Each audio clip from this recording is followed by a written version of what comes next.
Okay, we can test the audio and the video for the new panelists connected. So I'm going to start with Francisco. From your side, can you just try to speak from your side? We want just to make sure that the audio and the video is good from your side, please. Thank you very much. Good afternoon. Can you hear me? Yes, we can hear you, and your camera is perfect. Thank you so much. Thank you.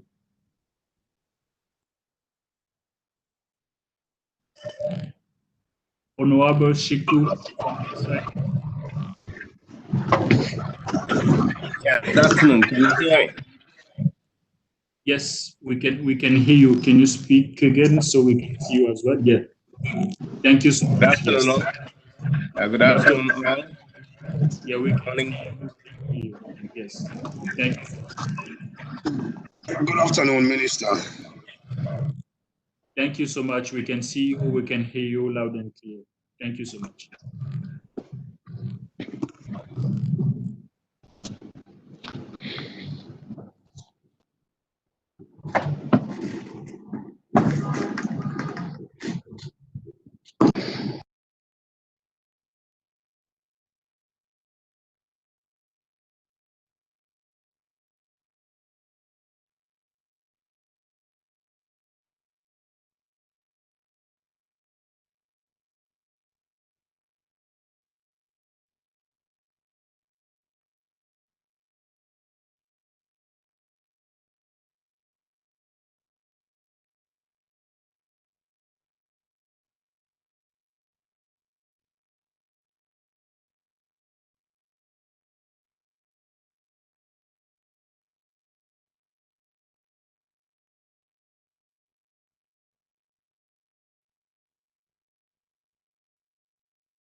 That special topic is titled The Power of Investing in Girls. The analysis will be presented and also in terms of the implications for the country's economic development. You have to start. The screen is showing the minister not. Oh, it's fine. It's fine.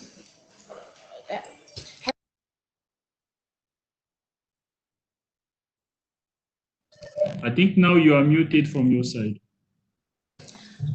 Yeah. Colleagues, can you hear me? Yes, we can hear you loud and clear.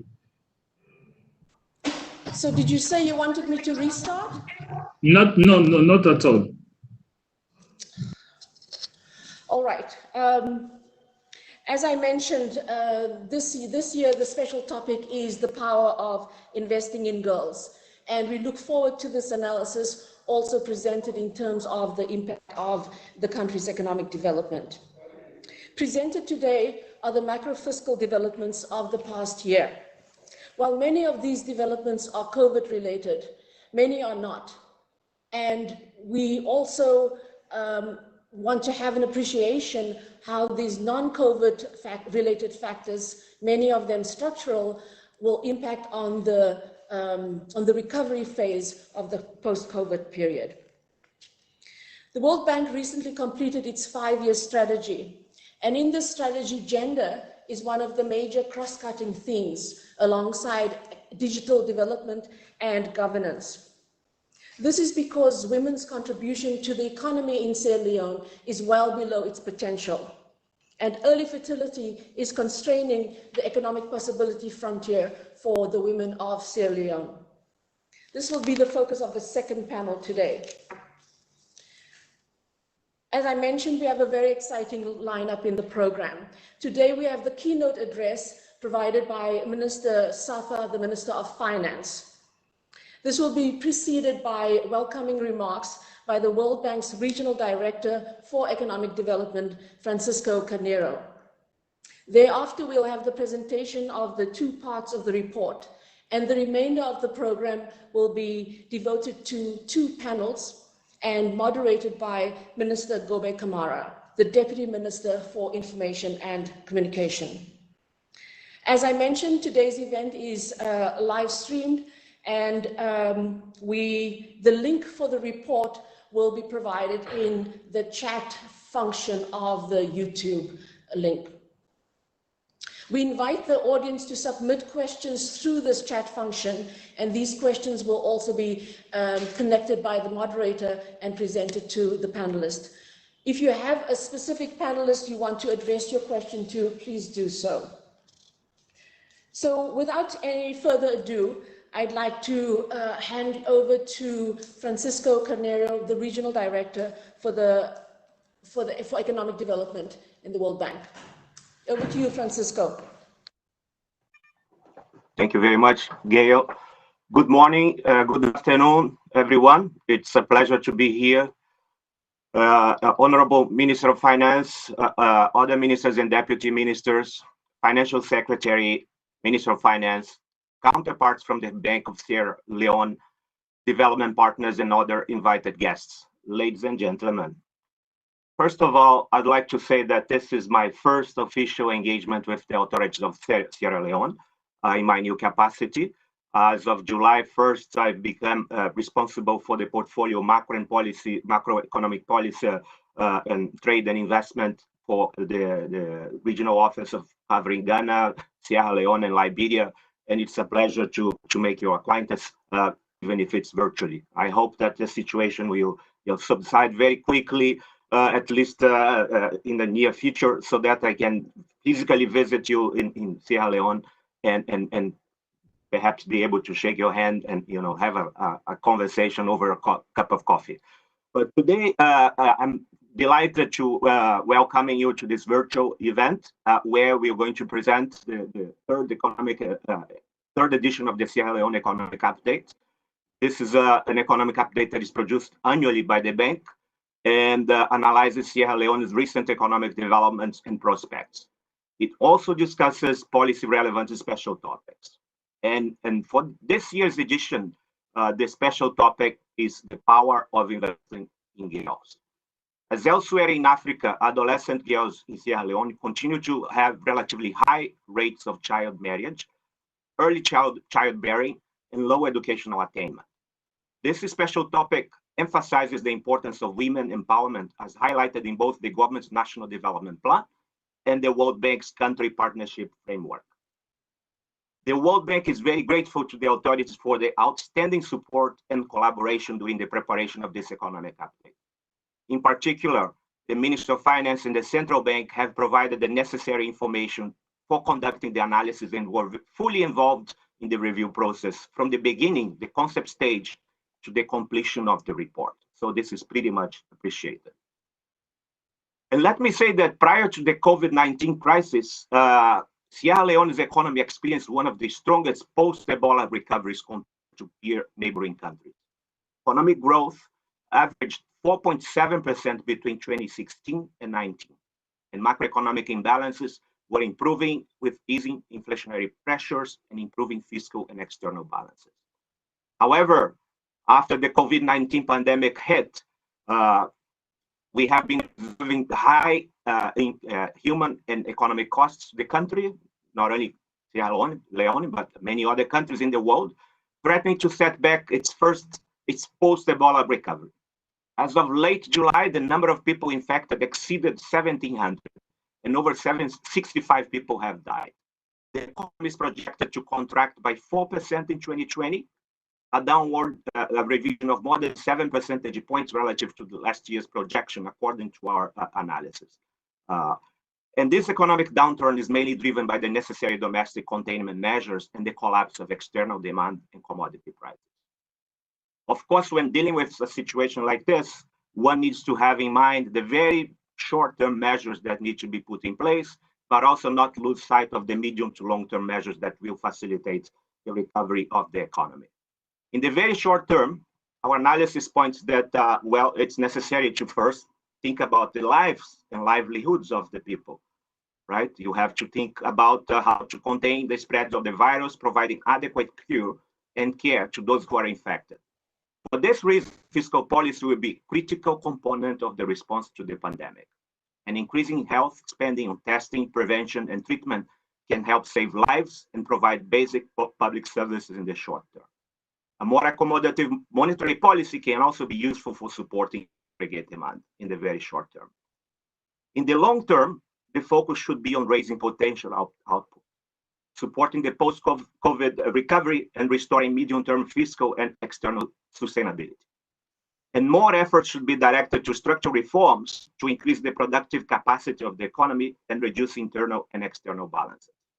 In particular, strengthening public financial management and increasing fiscal transparency and reporting to improve the domestic revenue mobilization will be key reforms in the aftermath of the COVID. In concluding my opening remarks, I would like to say that this economic update that we'll present here today will discuss these policies for the short and the long, medium to long term, and options on how to deal with the pandemic. I will leave the details to the team that will come after me. But ladies and gentlemen, I would like to take this opportunity to reiterate the World Bank Group's commitment to supporting the government's development agenda. We hope that this report will help stimulate further policy discussions, not only today, but also in the near future. Thank you very much. Thank you, Francisco. I now hand over the floor to the Honorable Minister of Finance, Minister Safa. Over to you, Minister. Yeah. Thank you very much, Country Manager, Country Director, Regional Director, Guest Practice Managers, the World Bank team out there, colleague ministers, colleagues in the economic management space, particularly the central bank, private sector, possible private sector players, ladies and gentlemen, let me say good afternoon to you all.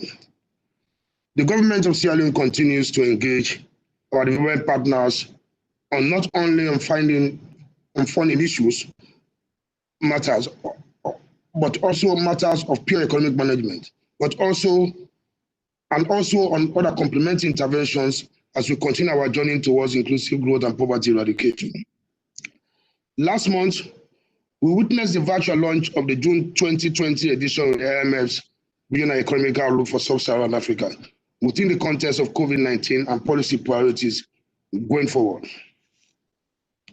Today, we are here to witness the virtual launch of the Sierra Leone Economic Updates 2020 produced by the World Bank. Thank you very much to the World Bank for consistently producing such thought-provoking publications. The specific publication is quite timely as we continue to grapple with the socio-economic impact of COVID-19. The Sierra Leone Economic Update for 2020 examines the impact of COVID on global economy, the Sierra Leone economy specifically, with particular focus on public consumption, financial system, and external sector performance. The update goes on to outline the outlook, risks, and policy response to the pandemic. Indeed, the pandemic has clouded our medium-term growth prospects. I will, however, not dwell on the update on recent economic development, as this will be presented by the bank's team. Nonetheless, our timely preparation and implementation of the Quick Action Economic Response Program, in addition to the COVID-19 preparedness and response plan for the health sector, have gone a long way in mitigating the impact of COVID on the macroeconomy, businesses, households, and lives. The implementation of the QAB and the health response is our short-term response to the COVID pandemic. These plans lay the foundation for post-COVID recovery. The panel on dealing with economic impact of COVID will shed more light on how the government has led the economic response with support from development partners, the private sector, whilst leveraging data, evidence, and good governance frameworks. Distinguished ladies and gentlemen, you may recall from the supplementary budget that I've presented to the House of Parliament on Friday, 24th July, the government is focused on responding to the pandemic and reinitiating actions to return to a path of inclusive and sustainable growth. Our growth approach is focused on human capital development, economic diversification, investments in supporting infrastructure, and a strong anti-corruption stance. Among these, human capital development remains the government's priority. Hence, the Ministry of Finance continues to increase allocations to education, health, agriculture, and social protection. We also continue to play an intermediary role to facilitate access to donor and private sector financing for these sectors in collaboration with the relevant MDAs. I'm glad to know that the World Bank continues to augment this report on Sierra Leone's economy with special deep dives into topics relevant to promoting inclusive growth and poverty reduction.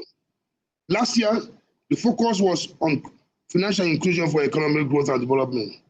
This year's focus is on the power of investing in girls.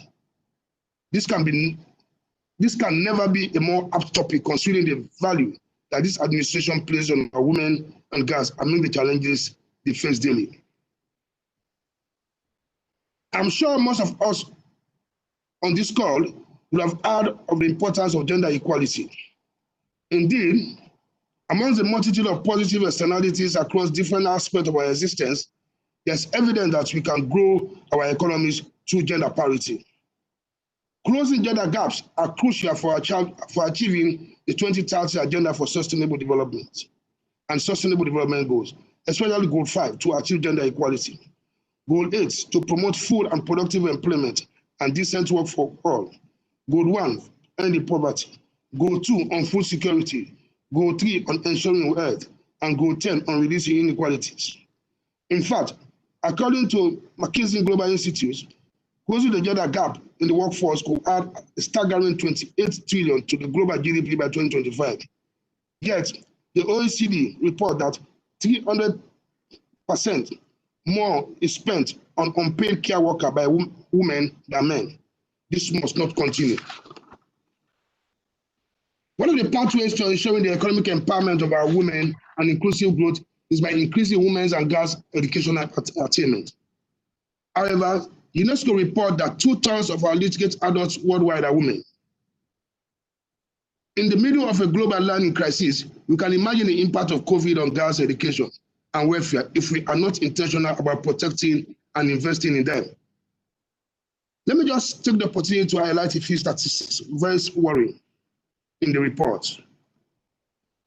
1, 28.2% of our girls aged 18 to 12 had married as children or teenagers. 29.1% had their first child before they were 18 years. This is definitely not good for school completion. Estimated that 50% of our girls only 50% of our girls complete lower secondary school education, and 20% complete senior secondary school education. In all this, what is the nexus? The underlying cause of early marriage that encourages early childbearing is poverty. Poverty causes early marriage causes early childbearing, and it causes high school dropouts among the girls, which in turn leads to poor health and makes them less likely to be employed, which means less income and therefore poverty. So it's a spiral. It's a very dangerous spiral, which we cannot allow to continue. Poverty, early marriage, early childbearing, girls dropouts, poor health, less employability, less income, and poverty again. Therefore, it's imperative that we have operations that will focus on addressing keeping children in school. That's the best way out. Keeping our girl child in school is the best way out to avoid the early marriage and early childbearing. To this end, interventions like the body home schools facilities, conditional cash transfers for girls, particularly teenage mothers, sexual reproductive health care, cash incentive, and other subsidies are important to keep our girl child to school. Let me just end up by saying the government has recently endorsed the idea of developing a program on keeping our girl child in school. And together with the Ministry of Education, who is the minister is on this call, the government is going to develop a comprehensive program which will market to all our partners. But let me finally end up by thanking the World Bank for bringing this attention to the highest level of the policy discourse, that as a government, we believe in human capital development. An essential element of human capital development is promoting the girl child. So this topic, or rather this report, is more timely than ever. So let me thank you very much and wish you all the best. On that note, let me take this opportunity to formally launch the report, Sierra Leone Economic Update, the power of investing in girls. Thank you.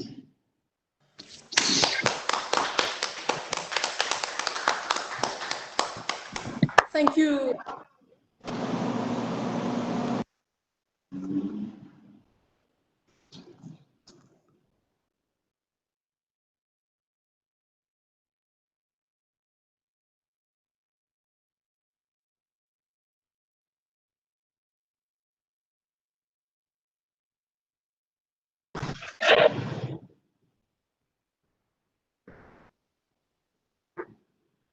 Sorry. Yeah. I just realized I was muted. So thank you, Minister, for those remarks. I'll now hand over to the presenters of the report findings. The first part will be presented by Yusuf and Kemo, and senior economist working on Sierra Leone. And then the second part will be presented by Quentin Wodon, lead economist based in Washington. Over to you, Yusuf.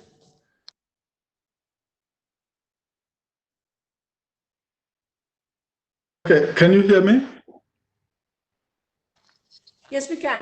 Okay, should I share my screen or the IT team is? No, I cannot share my screen. Maybe the IT team. You can share your screen now, Yusuf. Can you try? Okay, okay, let me.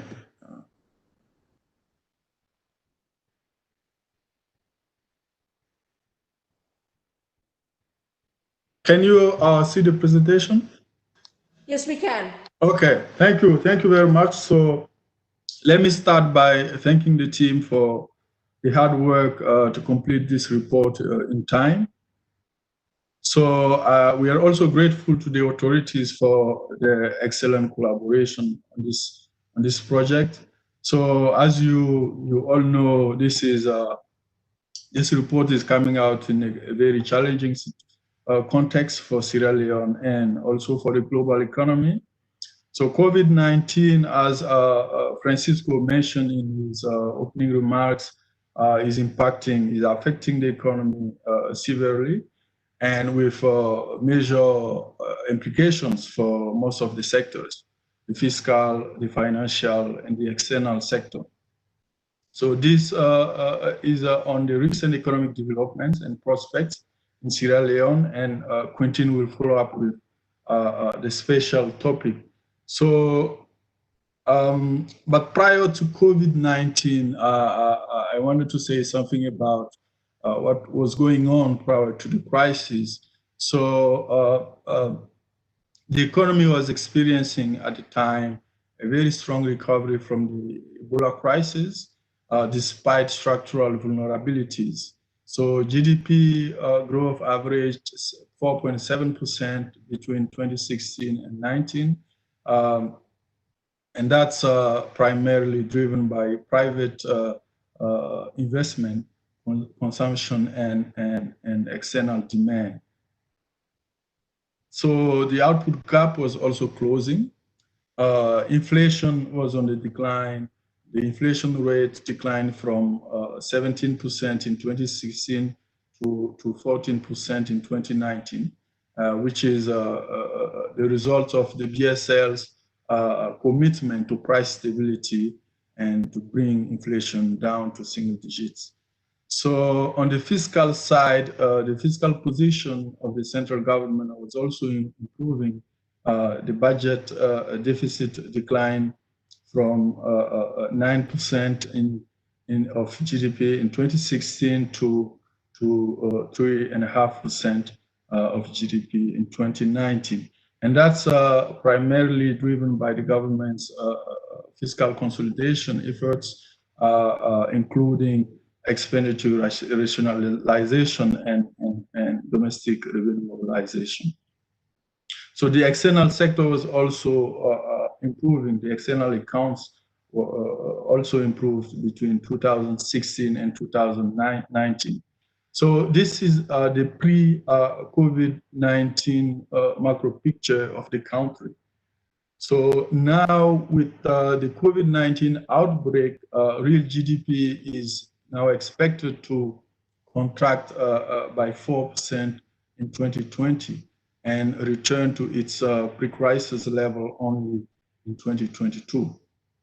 And this slowdown is the result of, as you can see on this slide, this graph, this slowdown was primarily due to a collapse in private investment, the green bars, gross fixed capital formation, and we can see this private investment declined sharply between 2019 and 2020.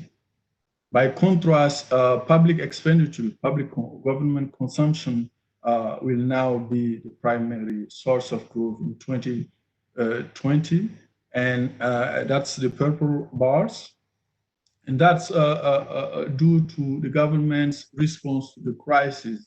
And that's, for instance, the supplementary budget is in the supplementary budget, you will see that expenditure on health and social protection increased. And that's really will be the driver for growth in 2020. So that's the demand side. So on the supply side, the COVID-19 crisis has led to a decline in the productive capacity of the economy, and that's, I mean, the potential output, what the economy can produce. So on the left side panel, we can see that the output gap prior to COVID-19 was expected to increase steadily, the blue line.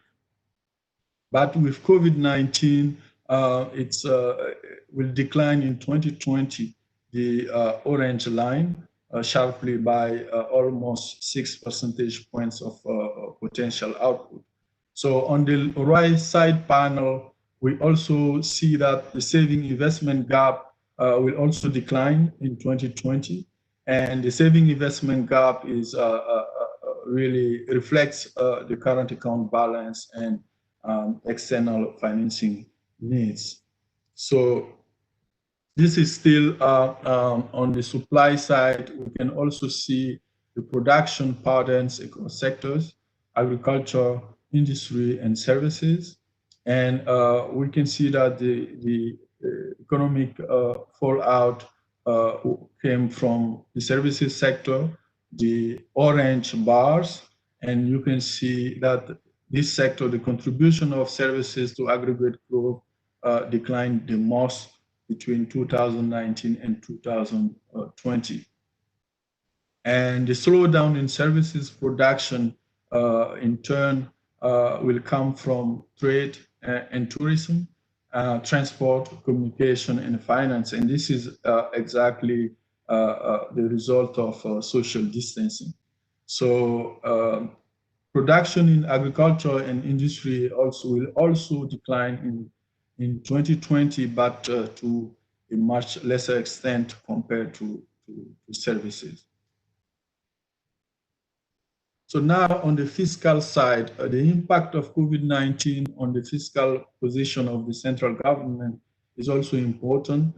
COVID-19 has now set back recent fiscal consolidation effort the government was making and increased fiscal risks. So both the budget deficit and the public debt was expected to really improve this year, but with COVID-19, the budget deficit is now on the rise, and public debt is now also slightly increasing over the years in 2020, but also in the medium term. So this, again, this deterioration of the fiscal position of the central government is really driven by the COVID-19 context. And both the expenditure side and the tax side, the expenditure side is a result of COVID-related expenditure needs. And on the tax side, it's really about a collapse in the tax base. Both the tax capacity and collection will decline in 2020. So, and now on the external sector, let me actually hand over to Kemo. I don't know if Kemo wants to come to say something from here, or do you want me to continue? No, it's okay. I can go through it. It's fine. Okay. Okay. Thank you. Hussein, is it projecting? Yeah, I will. Okay. Okay, go ahead. Okay. Thank you, Yusuf, and thank you, everyone. I think Yusuf has given the picture of what the economy looked like before COVID, and I think if we review the 2019 external sector performance, it's more or less the same story. When we look at the external sector, what we have seen, particularly if you look at the key aggregates, current account balance, we've seen 2 years in a row improvement in the current account deficit. It has declined from a high of 21% in 2017 to as low as 14%. And pre-COVID-19, we had estimated the current account deficit to decline further to 11%. But now with COVID, we're expecting the current account deficit to even widen, mainly driven by the fall in exports. We expect exports to fall sharply this year. As you know, the global travel restrictions and disruptions in supply chains are going to hurt exports. Imports will fall, but not as much as exports. So overall, we're expecting the current account deficit to increase to 15% from 14% in 2019. Similarly, the trade balance, which has also declined for 2 years in a row, will see also a deterioration by up to 16% of GDP. When we look at the overall picture in terms of reserve accumulation, we saw that in 2019, in fact, Central Bank was able to add to its reserve by over 13.5 million, which moved from $487 million gross external reserve to $506 million, yielding about 3.5 months of imports. But going forward, on the reserve front, what we have seen even from the speech and the supplementary budget, we expect Central Bank to accumulate reserves given donor inflows coming in support by the IMF and the World Bank. So although the picture on the current account is a bit depressing, we expect reserves to improve as we have more inflows from the IMF, World Bank, and the EU. When you look at the exchange rate dynamics, it's a picture that is worrying. When you look at the graph on the right-hand side, you've seen that while the exchange rate depreciation moderated in 2018, in 2019, we are seeing the dots that you can see on the graph. You can see that the average annual depreciation has actually increased in 2019, and in the first half of 2020, even during the COVID era, we've seen in the first quarter up to April some depreciation. So this is despite efforts by the central bank, to improve the stabilize the exchange rate. We continue to see some depreciation. This is an area where I think the government will continue to push and continue to do some heavy lifting. Now, the key factors really is what has driven this depreciation really is the collapse of exports. We've seen in the past that iron ore was a leading export, but iron ore production declined almost to zero in 2019. And whilst there was some recovery, 3 shipments of iron ore by SL Mining, we saw that the cancellation of their mining license also introduced additional speculation on the exchange rates, which has continued to put some pressure on the market. We've seen directives by the central bank to limit offshore trading by NGOs and also limit street trading of the FX. Well, the full effects of these measures we're yet to see. Inflationary pressure also eased during 2019. We saw that the headline inflation has declined also for 2 years in a row from 18 to 16%. Can you go to the next slide, please?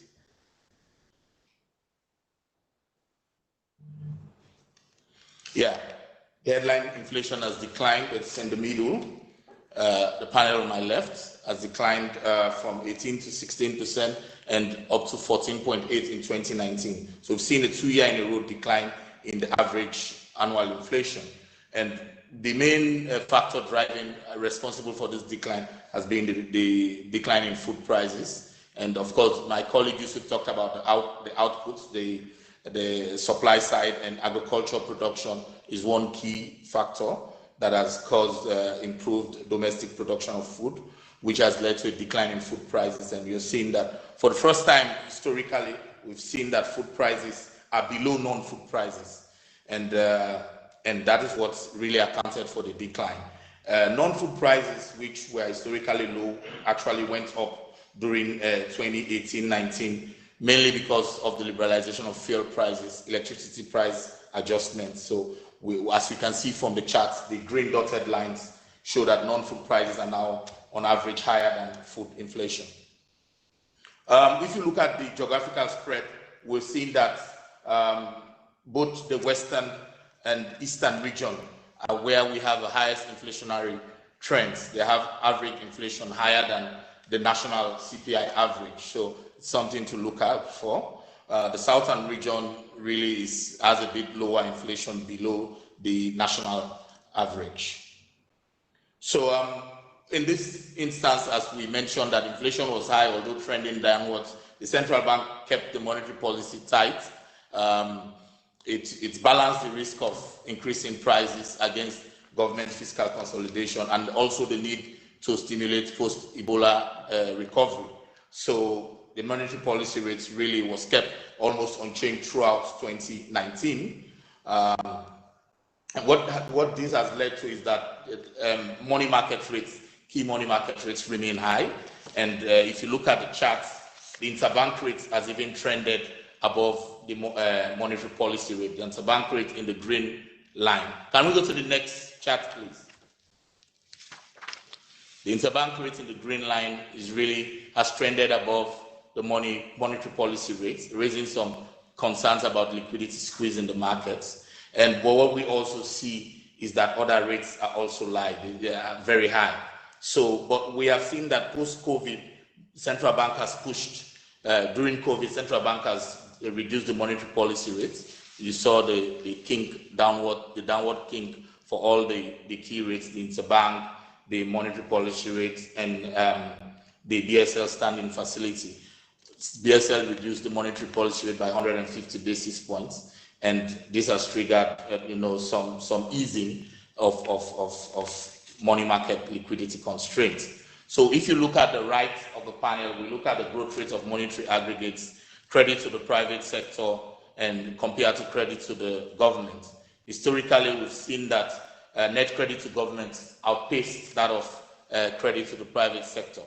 But as government continue to implement its fiscal consolidation measures, Yusuf talked about the decline in fiscal deficit. We've seen that the pace of net credit to government has declined while credit to the private sector is going on. Credit to the private sector is the one in the blue.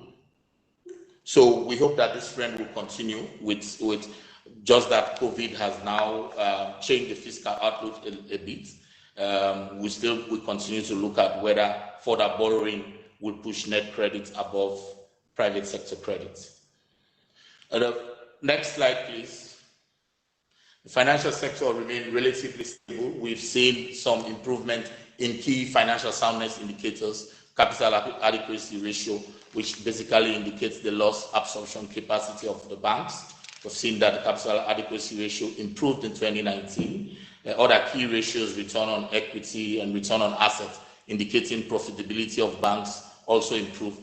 But one thing to look out for is the non-performing loans, which, although it declined in 2018, we've seen a sharp rise, and it's about 16% now.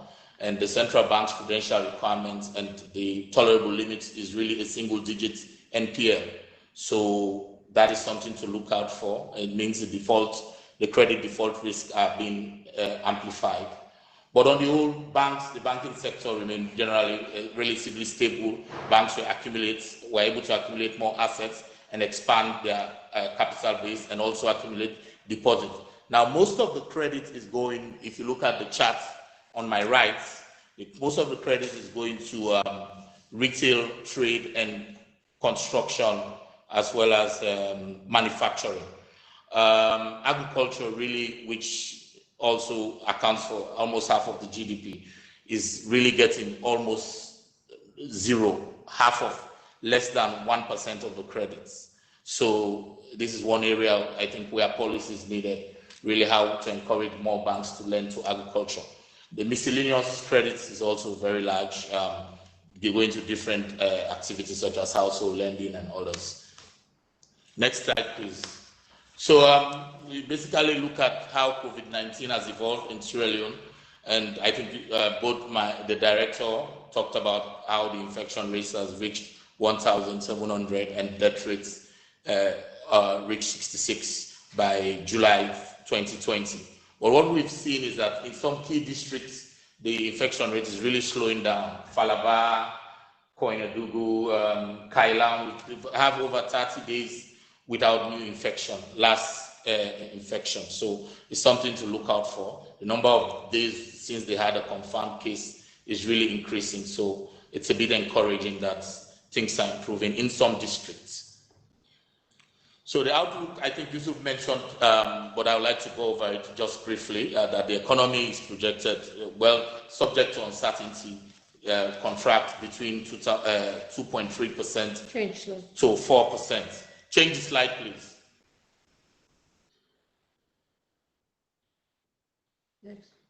Next. So I think my colleague Yusuf mentioned about the projected contraction of the economy. So, and this contraction, as he mentioned on the demand side, is driven mainly by deterioration of gross fixed capital formation or investments. And that's what is really driving on the demand side. On the supply side, really the services, we expect the services sector to contract between 12 to 16%, mainly because of what we have now, disruptions in supply chains, domestic travel and international travel restrictions, hotel occupancy going almost zero, with most of the major hotels in the country closed down. So really the economy in 2020 is expected to contract, subject to some uncertainty, by up to 4%. But however, there's some good news based on the assumptions that we had, that if the local spread of the virus is contained in the second half, we will see a quick bounce back in 2020 and 2021. We expect growth to reach 4.0% by 2021. And I think we are beginning to see some validity because we've seen partial reopening of schools and some other activities gradually returning to normal, the airports being reopened. So hopefully if we see activities and the infection rate continue to trend down, then we'll expect a V-shaped recovery, a quick bounce back in 2020 and 2021. Inflation, really, we're seeing, and based on the evolution in the first half, that COVID has really increased inflationary pressures. I talked about how food prices were going down post COVID-19, before COVID-19, pre-COVID-19. But what we've seen in the first half of the year is that prices have gone up, and mainly driven by food prices, and basically due to supply side constraints. However, we think that if the situation is resolved quickly, and like we're seeing flights resume and international shipping and supply chains resume, then we expect food supply constraints to ease, then domestic inflationary pressures may go down also. Another factor is the depreciation of the exchange rate. If it's stabilized, we've seen lately in the last month some stability in the exchange rate, given the inflows coming in. So hopefully if exchange rate is stabilized up to the end of the year, we may see inflation moderating. And then post-COVID-19, we see that BSL will continue its tight monetary policy, and which may further bring inflation under control. So we expect inflation by 2022 to actually reach 10.5% from its current 15%. Fiscal consolidation, my colleague Yusuf talked about the deterioration in fiscal stance because of COVID-19. We've seen the supplementary budget showing increased expenditure, but hopefully if the situation is resolved by the end of the year, we expect fiscal deficit to moderate from 8% to about 4% on average. And basically the cost of supporting health system and others are the reasons why fiscal deficit is expected to deteriorate in 2020. External sector performance, I think I mentioned this in my first slide. This year we're expecting the current account deficit to continue to expand, even though we projected initially a deterioration, but it will expand. But if the situation is improved and globally the situation also improved, then we expect the external current account deficit to improve post-COVID-19 in 2021-22 and probably reach 11% by 2022, 11% of GDP. Basically, we talked about the outlook and expecting a V-shaped recovery, but there are risks to this outlook, and the key really are tilted towards the downside, and mostly stemming first domestically from the fiscal sector. We know that there's a huge stock of domestic areas which continue to weigh down heavily on the government's public finances. We welcome that the government has implemented an areas clearance strategy to clear the areas, and also we expect that revenue mobilization measures will improve quickly post-COVID-19, but if not, the way we have seen COVID-19 disrupt fiscal consolidation, it may pose further risk to the outlook. The global demand and prices could worsen the terms of trade.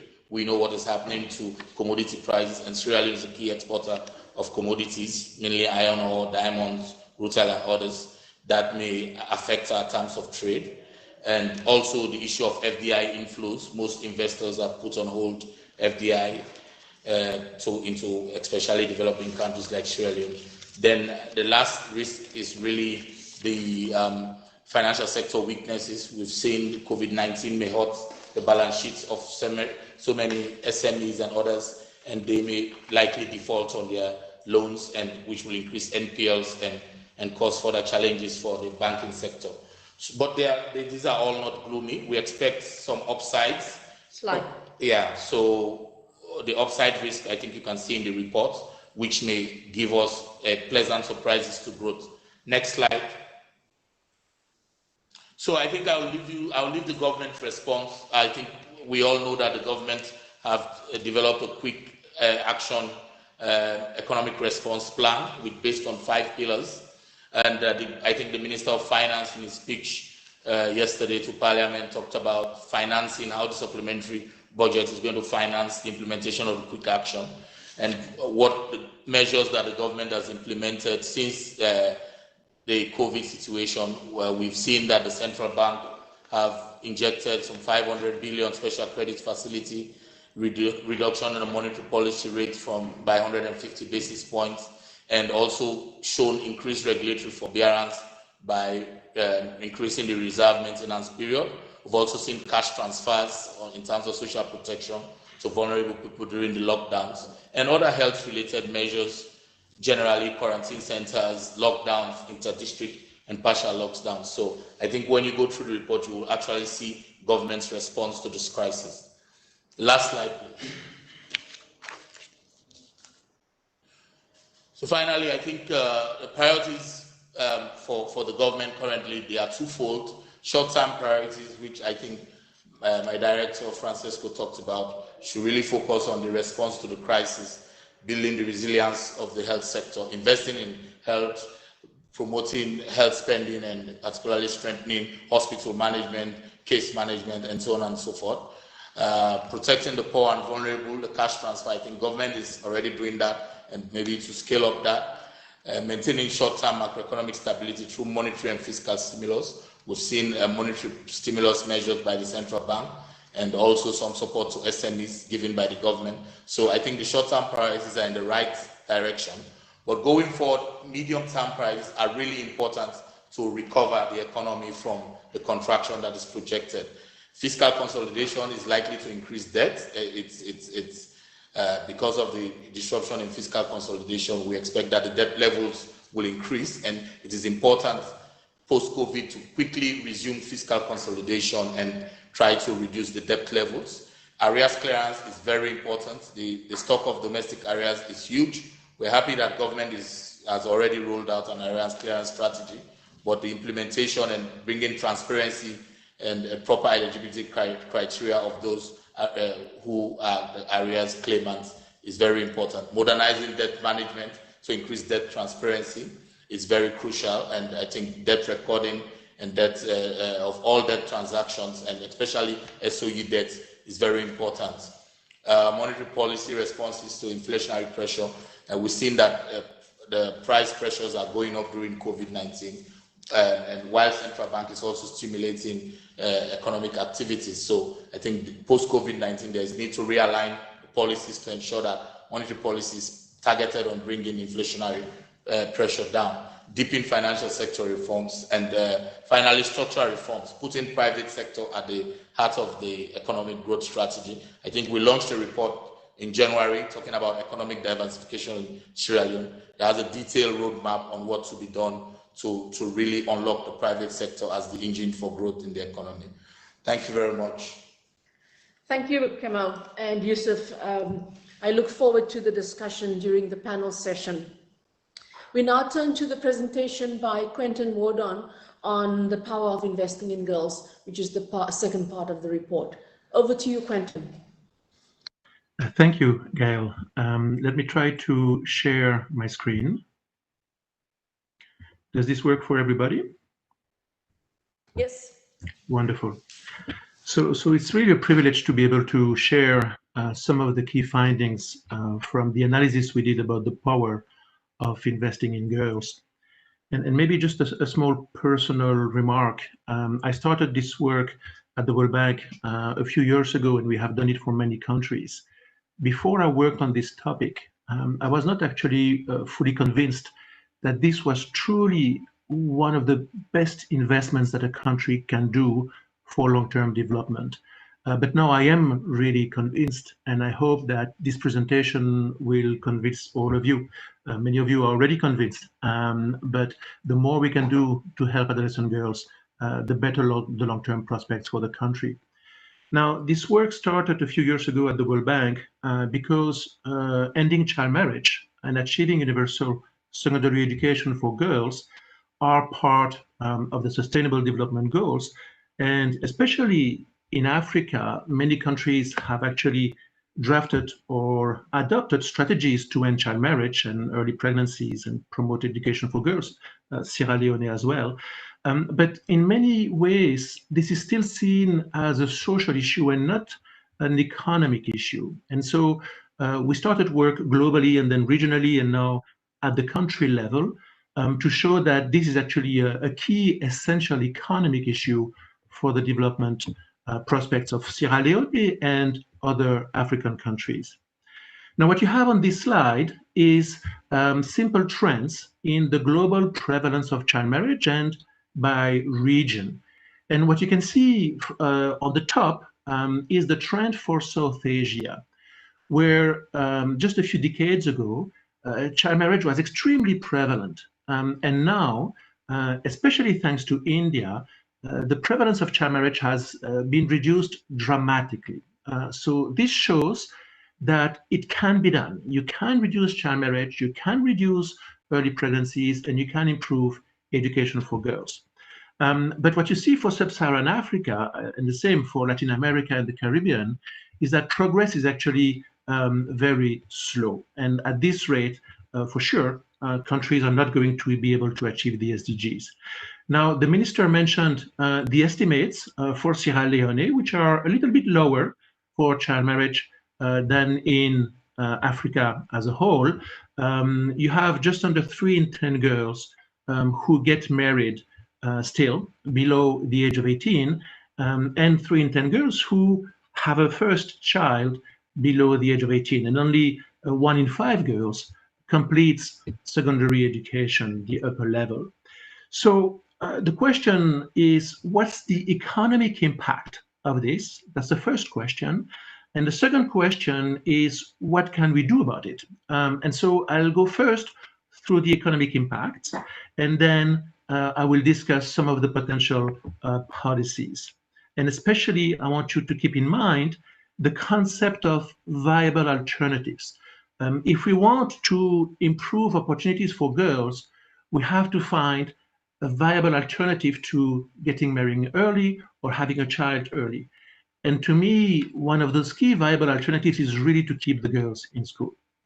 Now, this slide is about the experience of the crisis with Ebola, which is somewhat relevant for what we are facing today with the COVID-19 crisis. I won't go through all of the estimates there, but you know that in Sierra Leone, the Ebola crisis had a large set of negative impacts and the schools were closed.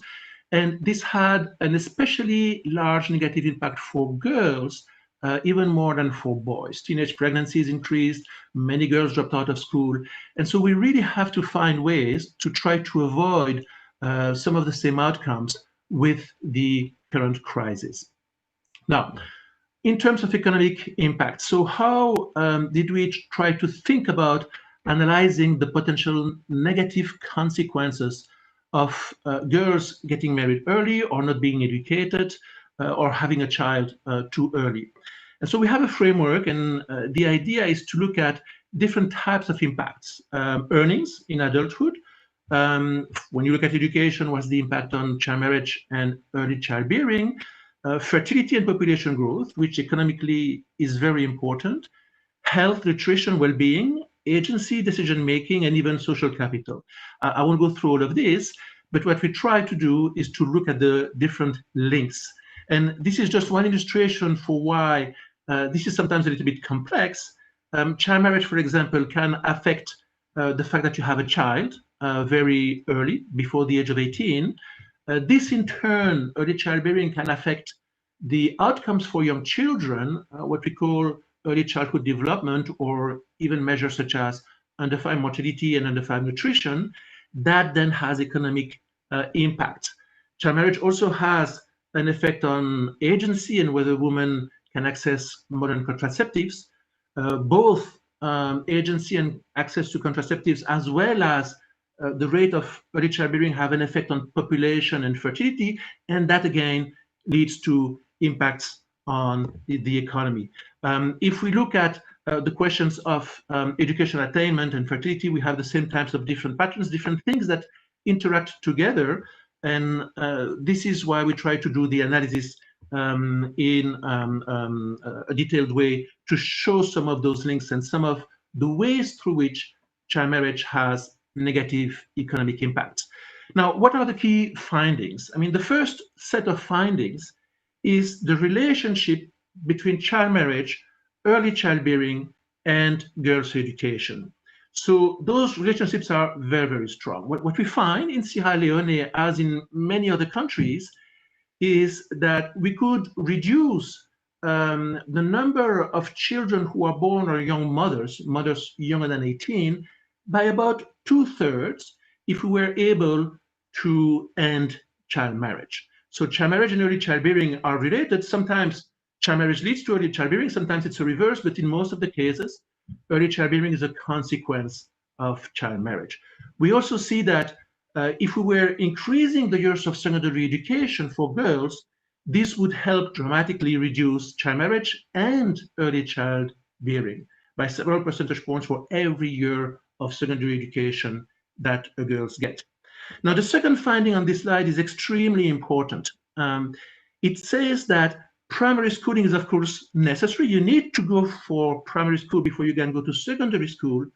But when you look at a lot of development outcomes, whether it's fertility, whether it's earnings, whether it's child health, primary schooling often does not have a large effect. Often the effects are not statistically significant. We need to get the girls to go to secondary education to really get the bang for the buck, if you will, the benefits from education. Now, fertility. This is one of the strongest findings in Sierra Leone, as well as in more than 24 other countries where we did the analysis. We find that both child marriage and girls' education have a large effect on fertility. So if we were to achieve universal secondary education for girls, the total fertility rate, which is the number of children that women have over their lifetime, might be reduced by about 13%. And then child marriage ending the practice would add another 8%. So you would basically have a reduction in fertility of about 1/5 if we were able to end child marriage. And this would help for growth in GDP per capita and for what we call ushering the demographic dividend. Now, finally, on health, you have a wide range of effects. One important one is that child marriage through early childbearing, when girls have a child too early, leads to a higher risk of undefined mortality and education as well for stunting. So child health would improve if we were having girls with better education and not married early. And then you also have a range of impacts on women's health when they marry too early or have children too early. Now, work is a key one, especially in the current context of a crisis due to the COVID-19 pandemic. What we find, but we know that, is that, of course, when girls drop out of secondary school and do not then have the human capital to be very productive on the labor market, this would affect their earnings throughout their lifetime. And again, secondary school here is more important even than primary school. Agency, it's the ability of women to make decisions within the household, also the risk, for example, of being subject to intimate partner violence.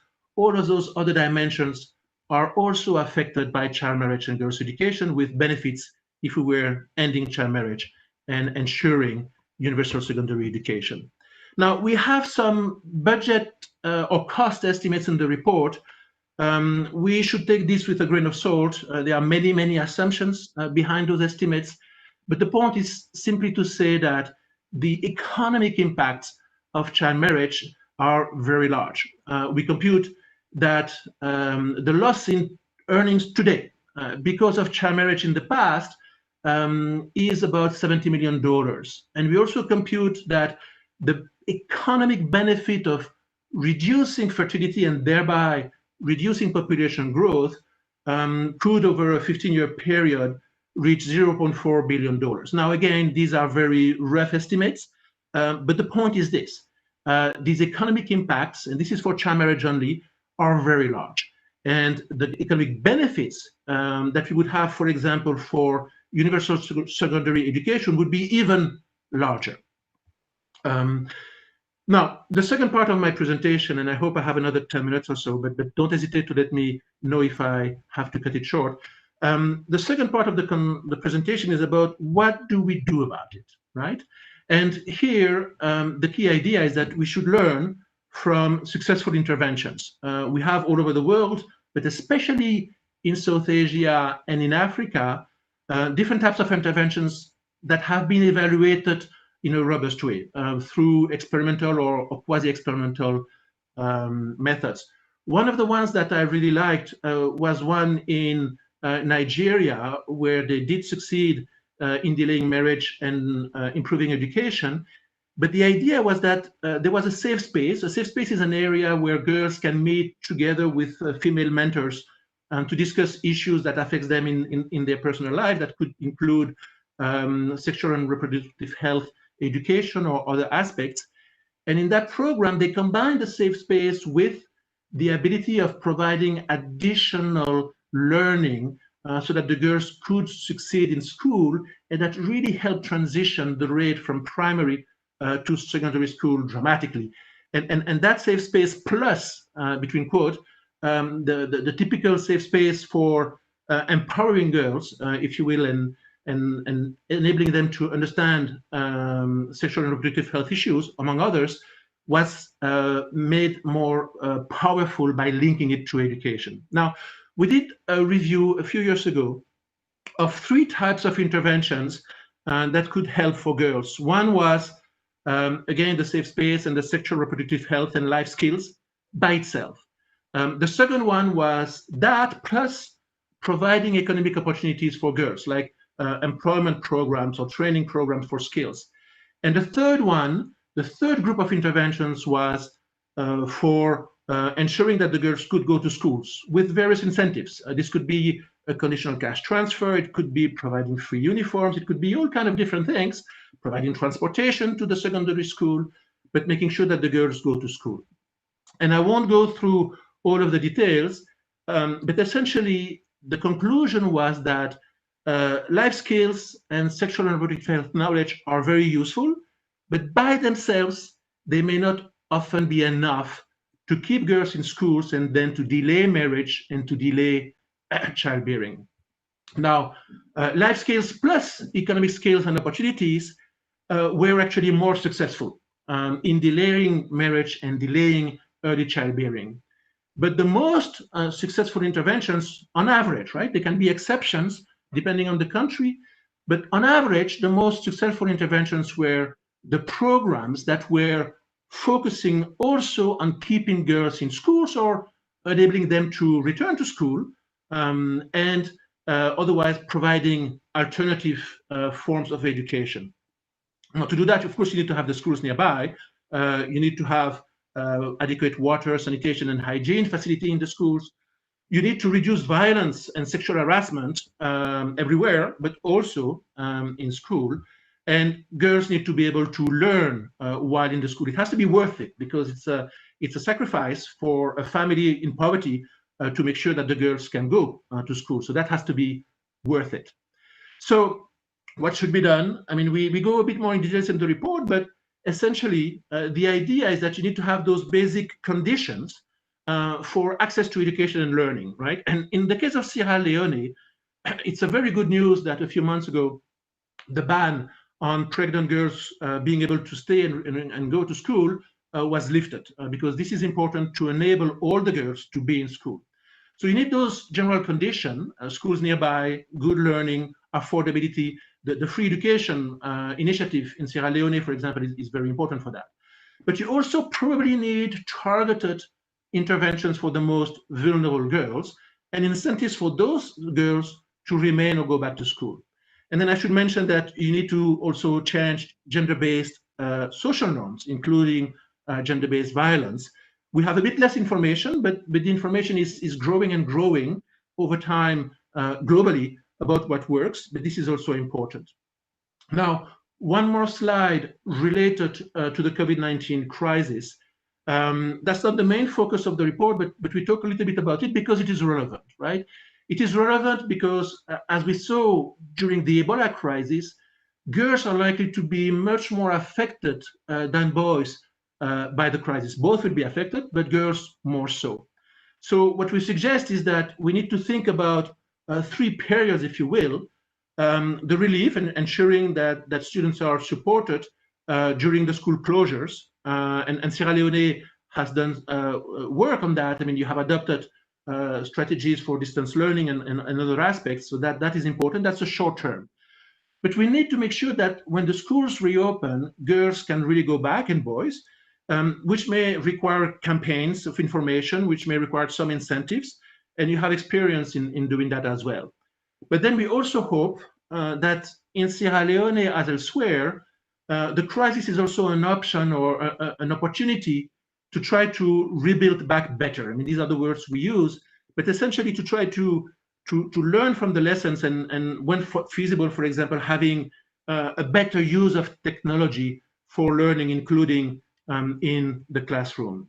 So I hope I didn't go too long. I didn't check my own time, but this is my last slide. The conclusion is simply that we have a very strong economic case for investing in girls' education. And we have solutions. Sierra Leone has done interesting things in the past, but other countries too.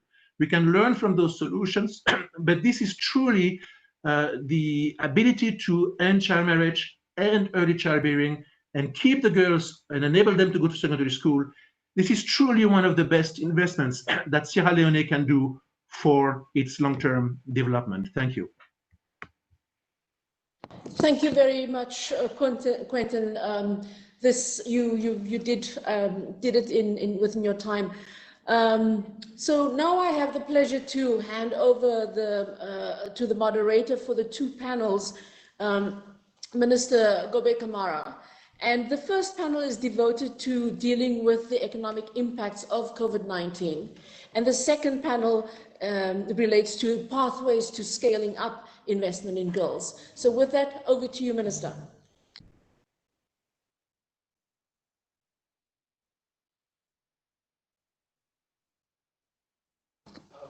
In this particular panel discussion. It's a pleasure for me to be here yet again. I was here sometime last year for the same launching. Like we've heard from the various speakers, the COVID-19 pandemic, has had a really debilitating effect on economies across the world. And Sierra Leone obviously is not spared. We have seen that the COVID-19 pandemic has certainly clouded medium-term growth prospects here in Sierra Leone. Before COVID-19, the country's growth was projected to reach 5.4% in 2019, the highest growth since 2016. This would have put us, this country amongst the fastest growing economies in sub-Saharan Africa. However, even though we are dealing with the crisis, our government did not rest on our oars. We're still moving. We're doing things to make sure that the effect of COVID is cushioned. So what did we do as a government? To respond to the COVID-19 pandemic, the government drew up the Quick Action Economic Response Program, like you heard from Kemo's presentation, and obviously the minister, in addition to the COVID-19 preparedness and response plan for the health sectors. Both plans were prepared in close consultations with development partners, especially the World Health Organization and the World Bank. The 5 pillars, you've heard from Kemo what the pillars deal with, and of course the Minister of Finance. So there's a whole lot that we're doing as a government to make sure that we cushion the effect of COVID-19 on our economy and of course the people of Sierra Leone. So my role here this afternoon is to moderate a panel that will be talking about dealing with the economic impact of COVID-19. And in the panel, I just want to make sure that all of us are online. Deputy Minister of Finance, to Mr. Sheku Bangura. Good afternoon. Yeah, good afternoon, all. Both in Washington and in town here. Okay, Minister of, the Governor of the Bank of Sierra Leone, Professor Kemfala Kalon. Good afternoon to you.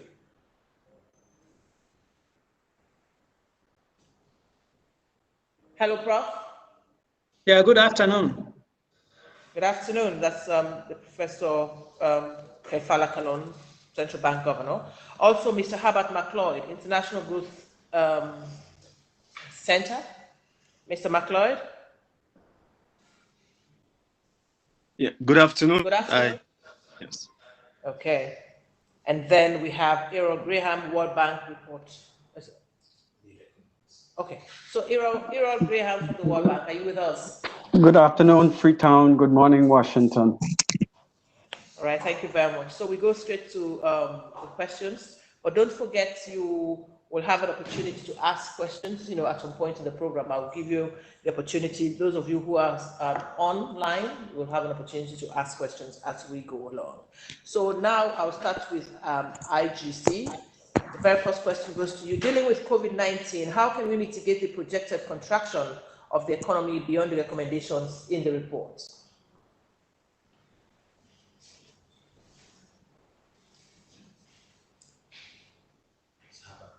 Herbert?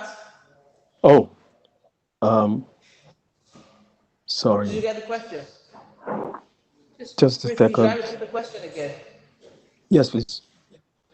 Okay, I was saying, dealing with COVID-19, how can we mitigate the projected contraction of the economy beyond the recommendations in the report? Well, I think we need to understand a little bit more what is happening. And we can only do that by getting a lot more information from surveys about the consequences on lives and on livelihoods.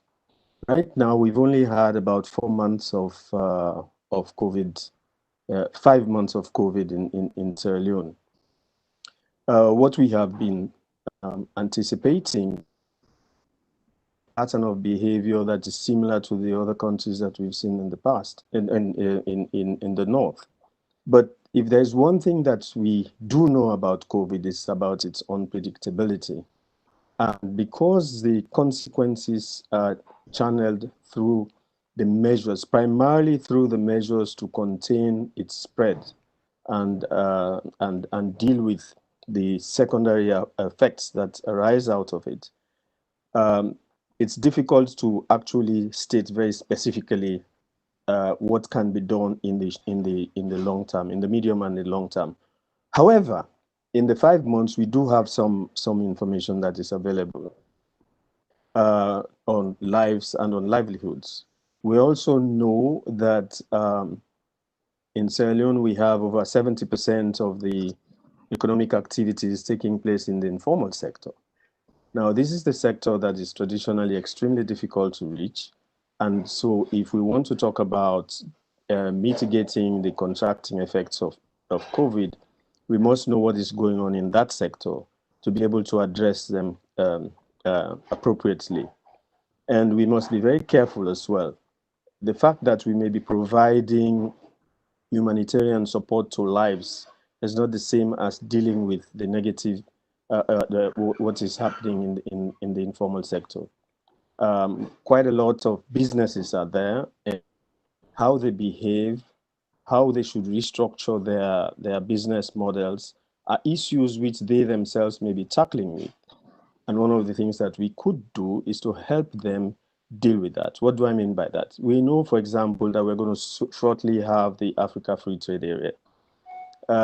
Assuming that this goes on within 6 to 9 months, we should begin to think of exploiting the opportunities, opening up or helping our small and medium-sized enterprises to prepare for the opening up of the market and see the extent to which they may be able to benefit from those.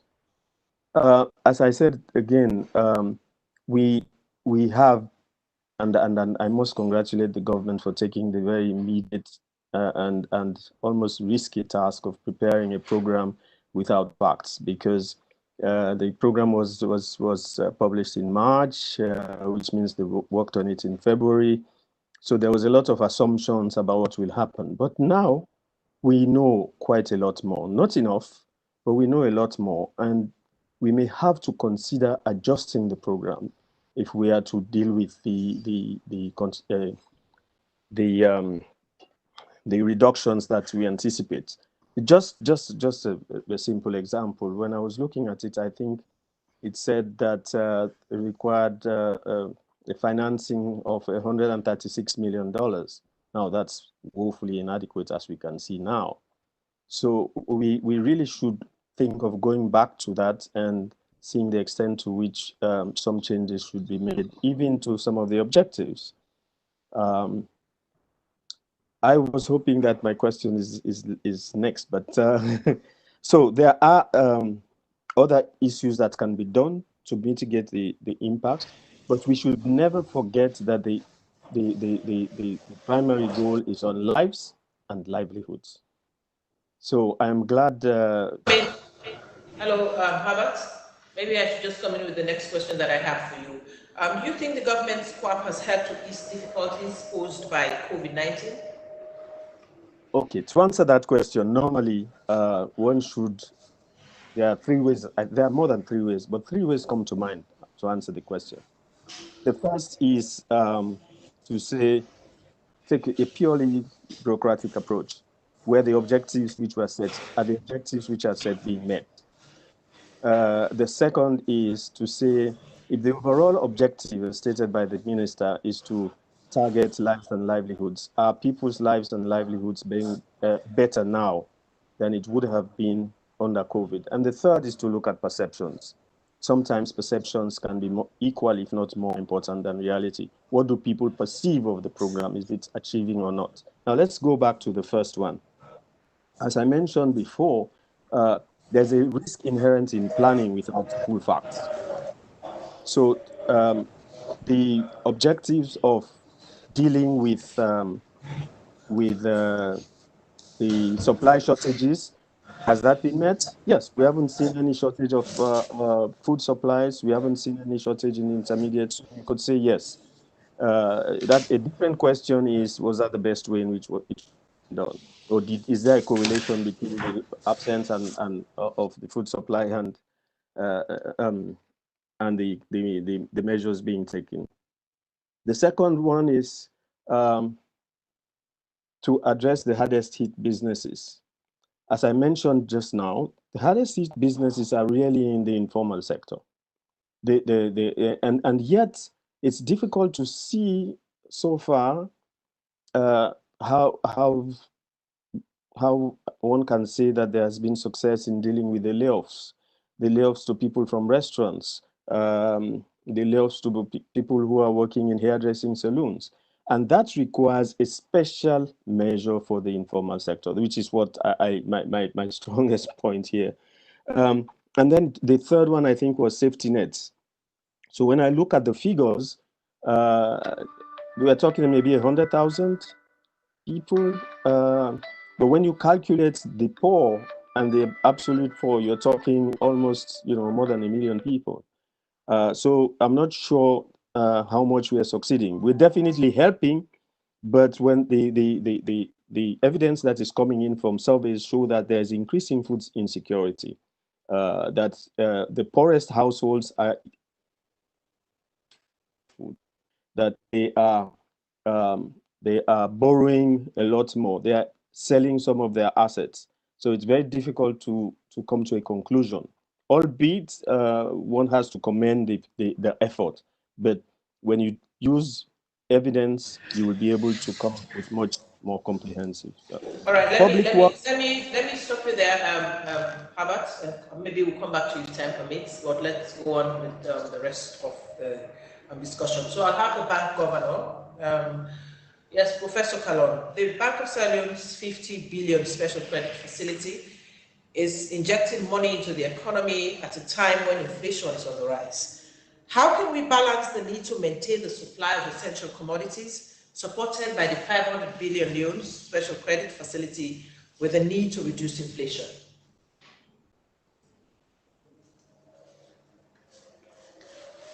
He's on mute. Tell him. You're on mute, Professor. Can you unmute your mic? Okay, sorry. Yeah, that's a very interesting question. If we look at this country, even before COVID, we were met with what we call stagnation in economics, which is high inflation coupled with high levels of unemployment. That is the most serious problem any economist can face, because the remedy for inflation worsens unemployment. The remedy for unemployment worsens inflation. What we were doing before COVID was to say, okay, we have to look at reducing the inflation rate, but also keep an eye on the unemployment rate. So we kept our monetary policy rate relatively stable, all the rates relatively stable. But the transmission mechanism between what we do as a monetary authority and interest rates, which affects the economy as a whole, is very weak. Then COVID comes. We were successful at reducing inflation. I think by last count, December 2019, it had come down to like 13.9%. We were bragging that in this year, we were going to bring it to single digits. Then COVID hits. And we had to think hard about what to do.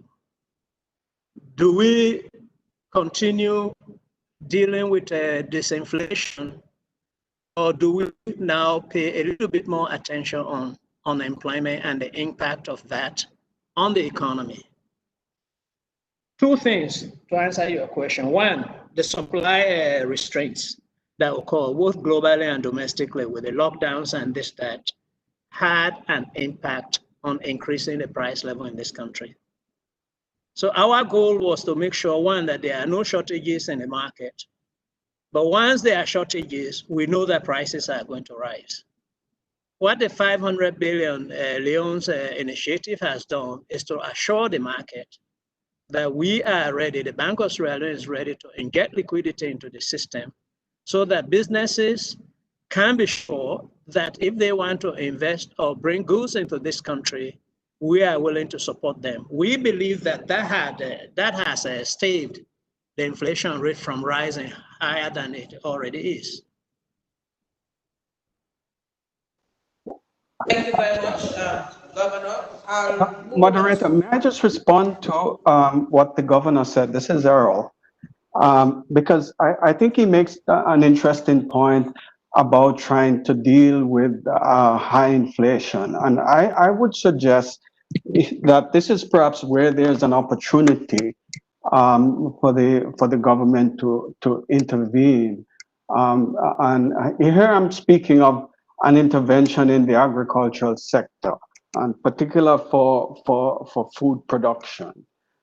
Because this may offer an opportunity, as we heard from the presentation earlier, that food inflation was a major issue before, and the government was just beginning to tackle that prior to the COVID impact. Putting particular emphasis on agricultural production, and in particular rice production, could do two things. It could lower the imports, which we need for the external balance situation, but it could also help to lower inflation, thereby giving the central bank some leverage to deal with lowering the policy rate, which would affect interest rate and allow interest rate to come down and to help crowding the private sector. So that's probably one area that the government should look at. Thank you. All right, thank you very much. I'll still stay with you, Errol. The report also mentioned continued depreciation of the Leone in 2019 and the BSL's response in restricting offshore trading of foreign exchange and foreign currency dominate. Do you think these measures have yielded results?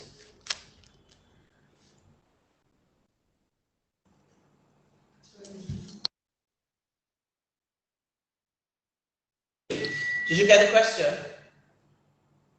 Question, please. It's for Errol. Errol. Will you repeat the question, please? To clarify the government. Okay, the report mentioned continued depreciation of the Leone in 2019 and the Bank of Sierra Leone's response in restricting offshore trading of foreign exchange and foreign currency dominate. I'm asking him whether he thinks these measures have yielded results. Errol.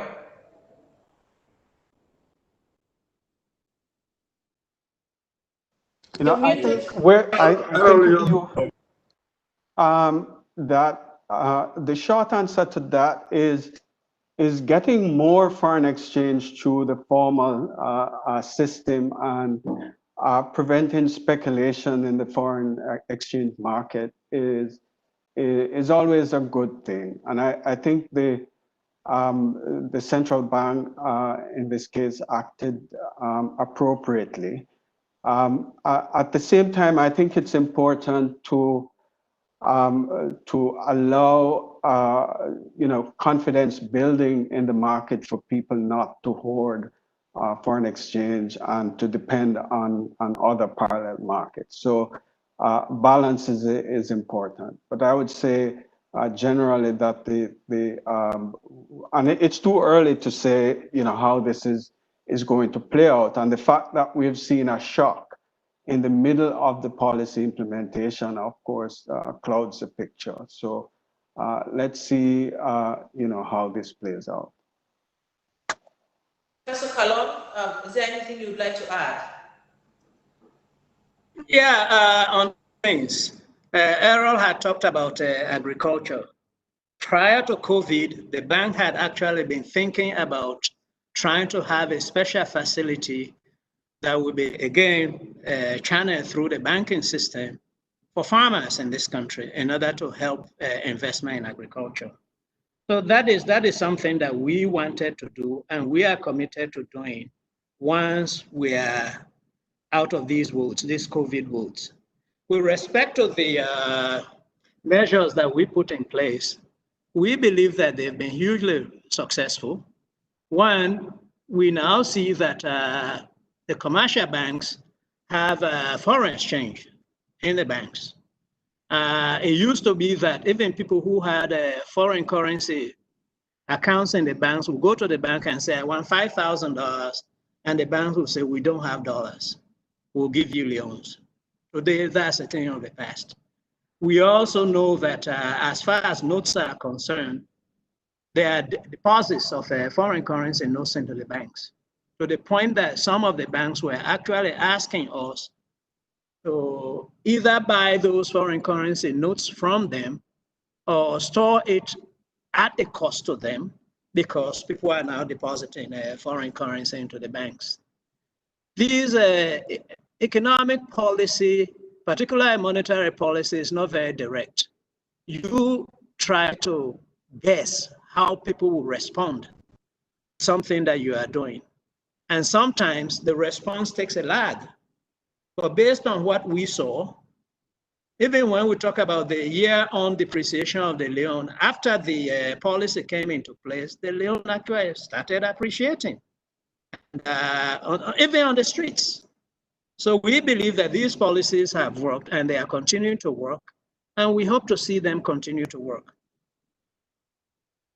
All right, thank you very much, Governor. Let me turn the mic to the Minister of Finance, Deputy Minister of Finance, Honorable Sheku Fantamadi Bangura. Now, Mr. Minister, COVID-19 has halted the government's aggressive fiscal consolidation, which resulted in a sharp reduction in budget deficits in 2018 to 2019. How can the government deal with this shock to fiscal policy? Yeah, thank you.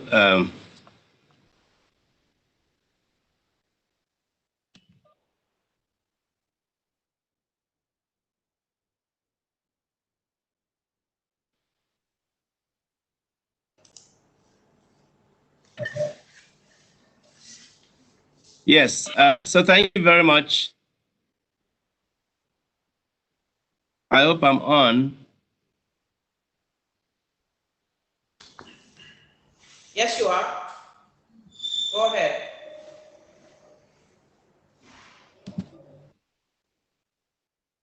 So thank you very much. I don't know what's going on here.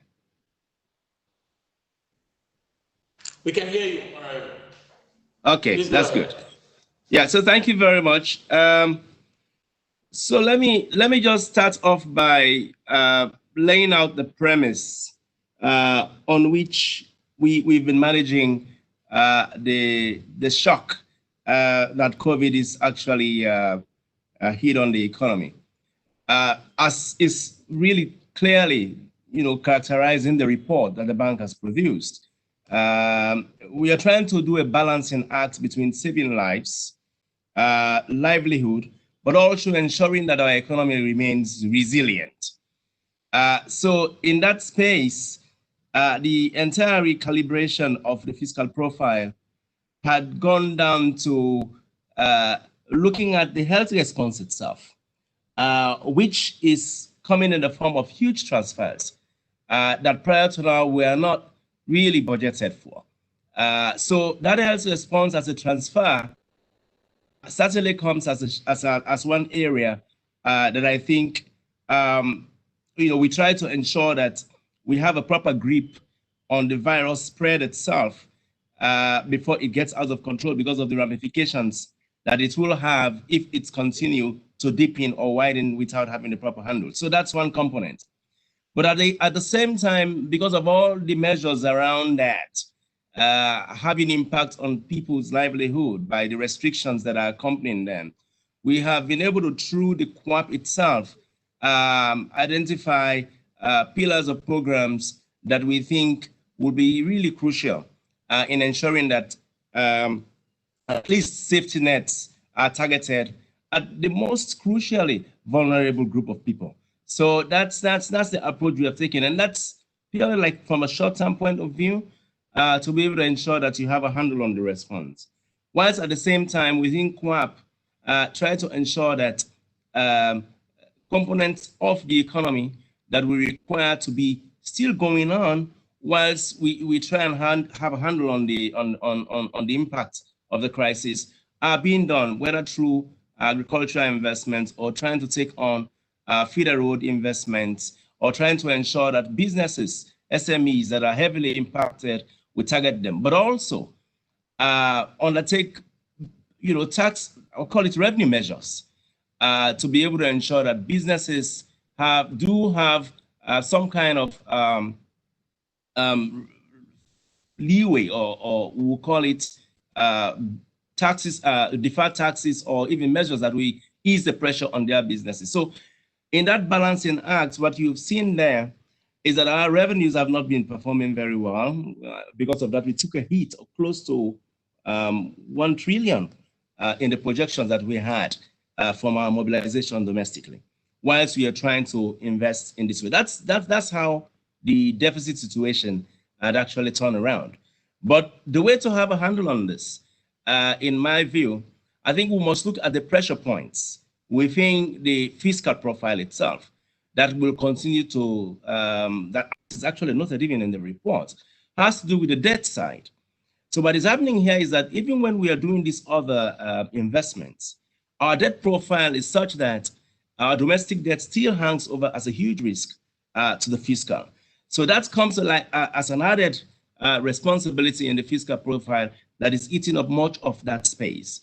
And that's one area that I think we need, and I think the bank will be very relevant here in reprofiling the debt that we have, to the extent that our domestic debt, much as our debt is increasing as we seek out resources from partners to be able to respond effectively to the crisis, it is not the external side of the debt that is more worrying, because the cost of managing that is within reasonable ambits, not least even with the measures that have been given with deferral of payment of debt service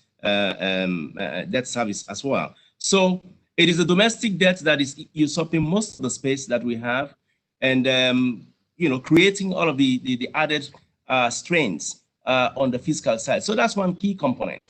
But as we are doing, we continue to implement all the other measures on the revenue side as we go forward. We are not lapsing on ensuring that duty waiver policies that are tax expenditures are actually streamlined.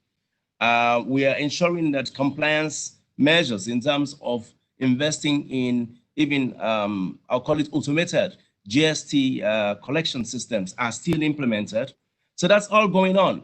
That is not to say, but still, because of the damping effect of the broader impact of COVID itself on general economic activities, revenues will be still challenged, but these reforms are still going on. So that's one component. That's the approach that I'm trying to bring on board.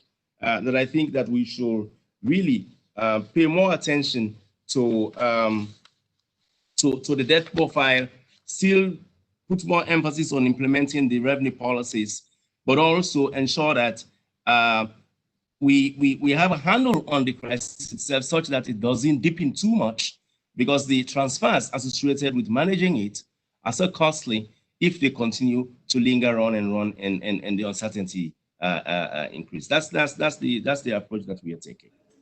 All right, thank you very much, Mr. Minister. Now we'll go online and get some questions from viewers online, and then we'll come back and wrap up this session. I'll hand you over to Kemolo Marcelo. So I think there are two main questions, both going for, one for the Minister of Finance. Nancy Kabia on Facebook wants to know what measures you have put in place to mitigate the impact of COVID on the well-being of the people of Sierra Leone. Let me respond to that. The co-op itself is very clear on the pillars that are actually directly, attending to the vulnerable people.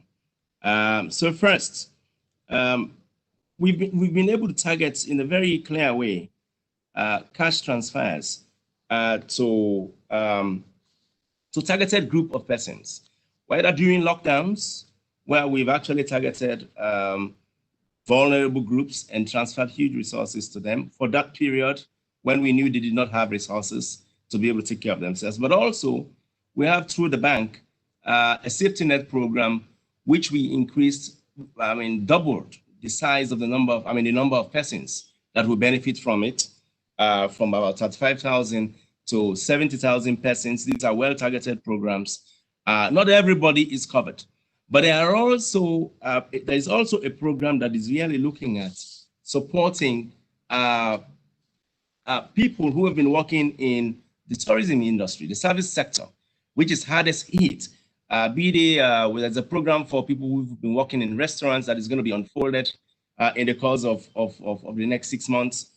Those who've been working in the airline industry that has not been functioning very effectively, we are targeting those and be able to do some transfers to them in the course of the year. But also small businesses. There's a fund for SMEs that has been designed already, Munafa Fund, which we are working on trying to unfold, and our resources have been incorporated or factored in the supplementary budget to be able to target small, medium enterprises that will have access to these resources and be able to ensure that they weather the storm of the crisis. Those are key ones. For targeted businesses, but also vulnerable persons in sectors that are hard hit under the current circumstance. I just add a word or two on that. To that. I think Umo. Who's the minister? Oh, the minister. Yeah, good afternoon. The deputy minister said it all, but maybe just two things to add to it. As you recognize in the Quick Action Economic Response Program, two other pillars of great importance that are very linked to livelihood issues. One is the agriculture. Substantial amount of resources have been realigned from different projects funded by the World Bank, the ADB, the European Union, that have provided basic inputs to farmers for this planting season. So we may not be sure of the figures now, but the contraction in agricultural production, I do not expect it to be very significant given the amount of resources that went during the last 2 months. So we expect that the support in agriculture is another way of supporting the livelihoods of people in post-COVID period. Then the other one again here is that in terms of crisis, one other means of supporting the vulnerable is creating alternative livelihood sources. Therefore, government is embarking on the rehabilitation of over 1,000 kilometers of road, spot improvement and regraveling. That is expected to create substantial amounts of jobs in rural communities. 40 roads, the procurement process is completed. We just processed the necessary documentation for the first grant to be paid. Work on that is going to commence, or will commence this September or early October. We just wait. If it has not been for the rain, the work on that will have commenced. That again is going to create substantial amounts of resources. The Munafa Fund, which you spoke about, is clear support to SMEs, which Mr. Bangura spoke about, is far advanced in design. So we are almost there. The relevant consultations have been made. Comment on the IMF and using the World Bank guideline for sustained microfinance scheme. We incorporate in all that. We are initially looking at 10 to 20,000 people to be provided support of different forms in various sectors, like the agro-processing, tourism, marine resources and the like. And in the next 2 years, even 3 years, we hope to increase that to about 50,000. But the consultations or the design has been really based on best practice, wide-ranging consultations with MFIs, commercial banks, and it's been interesting to realize that the commercial banks are very much interested in the scheme. Because the scheme this time around is not government giving out the resources, but rather government make the resources available to the banks and the banks for on lending, as in the case of the program where the central bank is rolling out. So that is really a major winner in terms of changing the landscape in terms of livelihood. So the entire COAP, as you can see, it's very much linked to the livelihood issues. The support to SMEs, the safety nets, which Mr. Bangura spoke about, the support for food production, then the infrastructure.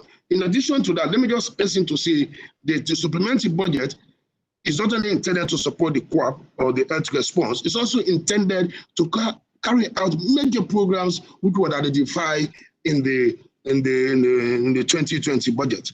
Areas with big infrastructure projects, electrification, transmission and distribution networks in 6 district capital towns, then the water supply in those townships. All of them have been programmed and the resources are available for work on that to commence. That again, these are big infrastructure projects, and we expect that to provide huge amounts of jobs out there for people. And that's even one area where some of us think is going to probably turn the GDP figures around. Maybe because it's not known, it's not really factored so much in the assumptions. I do not expect. Thank you very much. Thank you very much. Thank you very much, Mr. Minister of Finance. Kemo, maybe you want I assume this maybe it's for the governor. Someone said. Herbert wanted to come in. Okay, Herbert. Yes. Oh, Herbert, you want to say something? Yes, please. Yes, please. It's especially for the minister himself, who likes to talk about bread and butter issues. Your last intervention is excellent, because indeed this will help focusing on agriculture and the rural roads. But the fact of the matter is that the surveys are showing, for example, from April to the first week in July, households able to consume all meals dropped by 20%. Okay, so we also see that while food prices have remained relatively stable, hike in prices due to the panic before the lockdowns, more and more people are unable to access food, particularly female-headed households. So what I'm saying to say is that I think we need to understand the dynamics that is taking place at the micro level, particularly for poverty. Some of this big money is going to big companies, that's fine. Even the small so-called SMEs, companies that are already registered or known to have some form, otherwise they cannot be dealt with. How do we conceive of mechanisms to deal with those who are not registered, but who provide the livelihoods for the majority of our people? Yeah, Albert, that's what we are saying.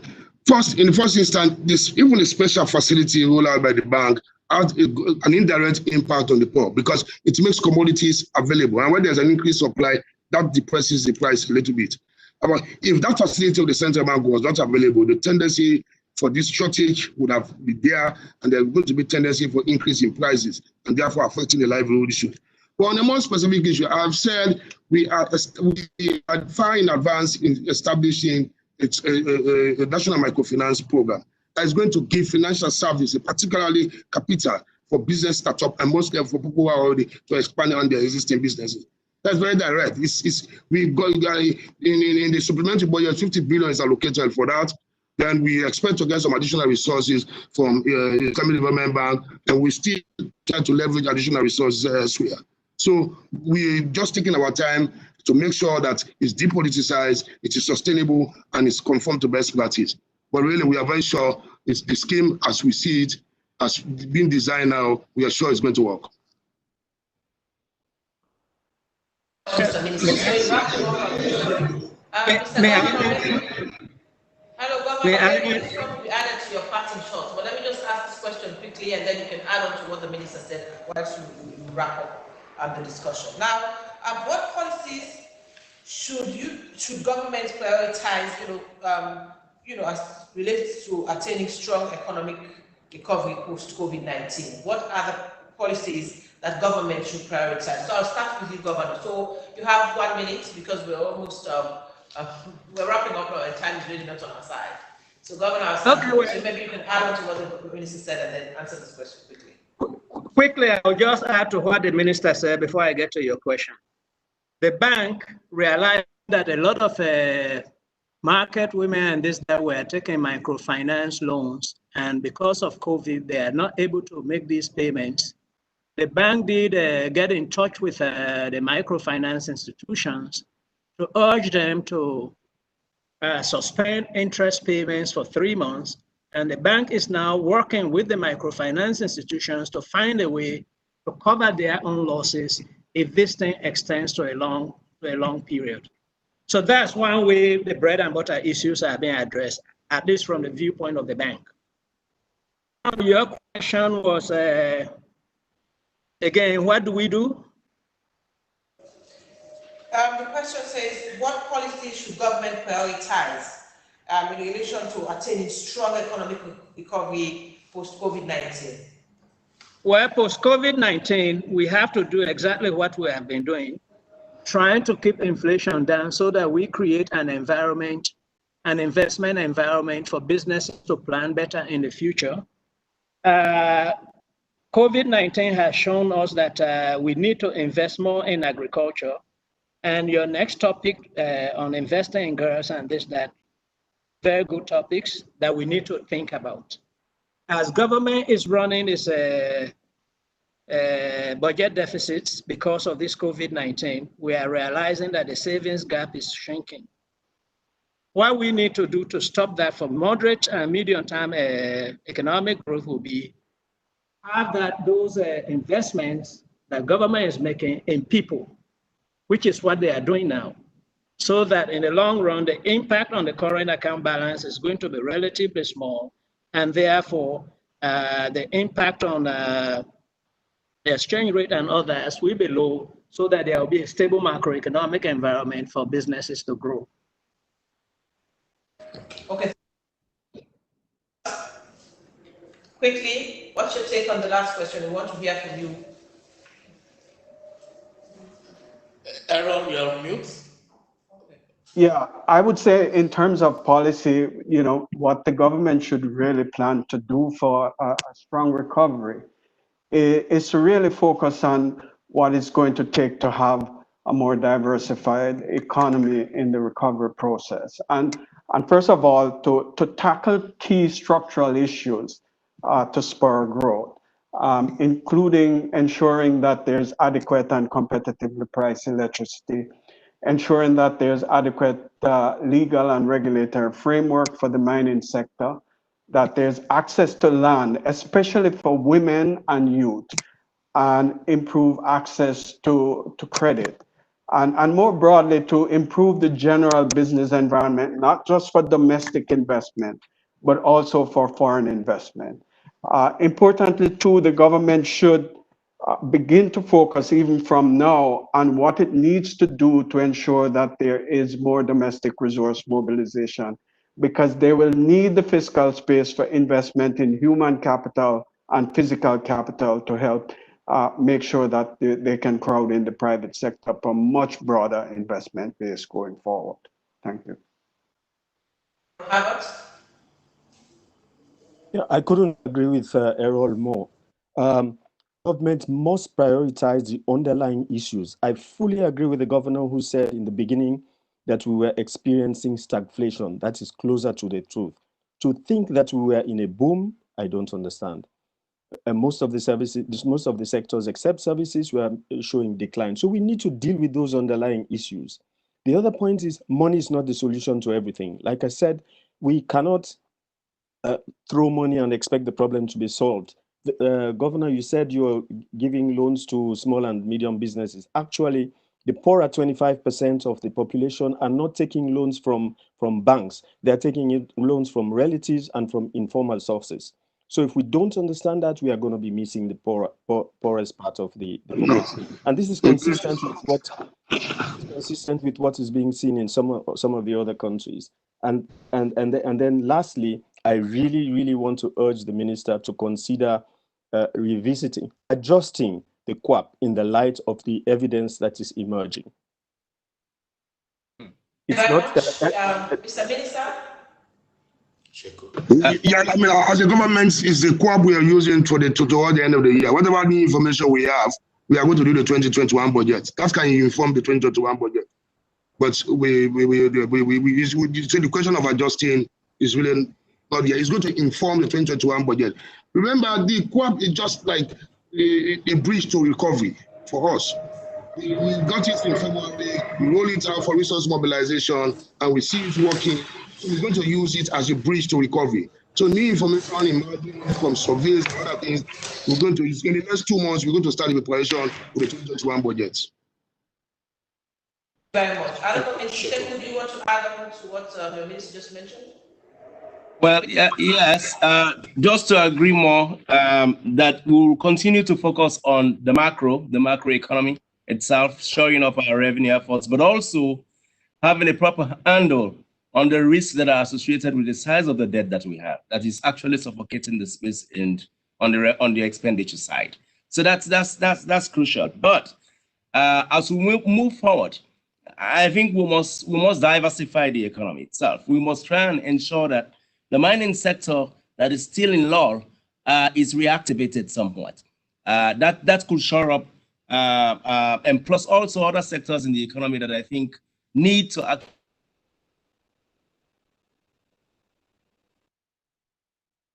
I think gearing towards that. We have to think deeply on what we want to see after COVID, especially in strengthening our health systems themselves. Because what you see here is that we don't want to get a situation where we'll be overwhelmed further, or we turn back and see that we are just trying to hit when we have a crisis to respond to crisis of this nature. So let's use this as an opportunity to invest in our emergency health responses. All right.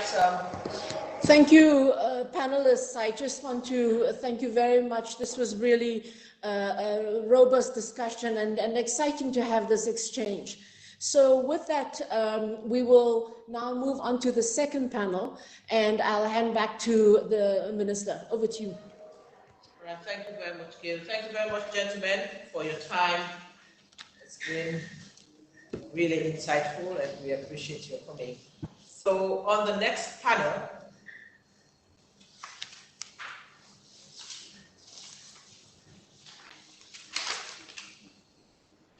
we have Michaela McKay, Director of the Directorate of Science, Technology and Innovation.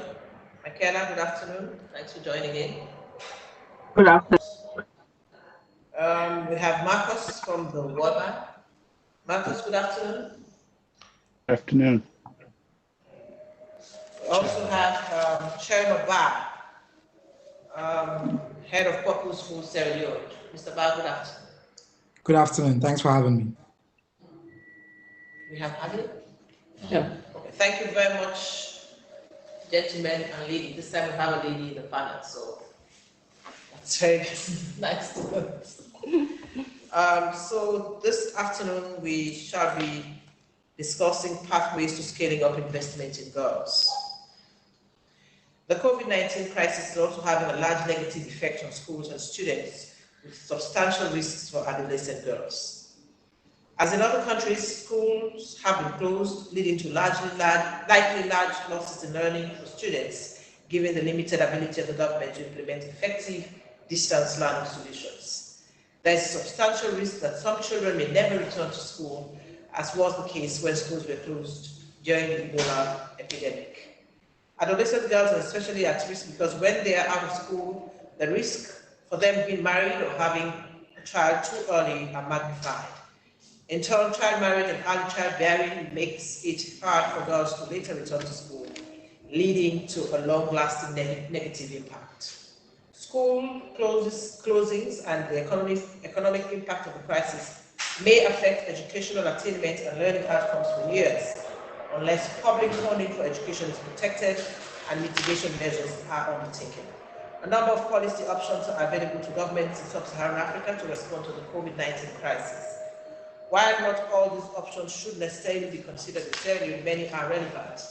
The short, medium, and long-term challenges resulting from the crisis suggests a three-stage approach to mitigate negative effects: relief, recovery, and resilience, and acceleration. So, ladies and gentlemen, good afternoon to this discussion panel this afternoon. Let me start with you, Marcus.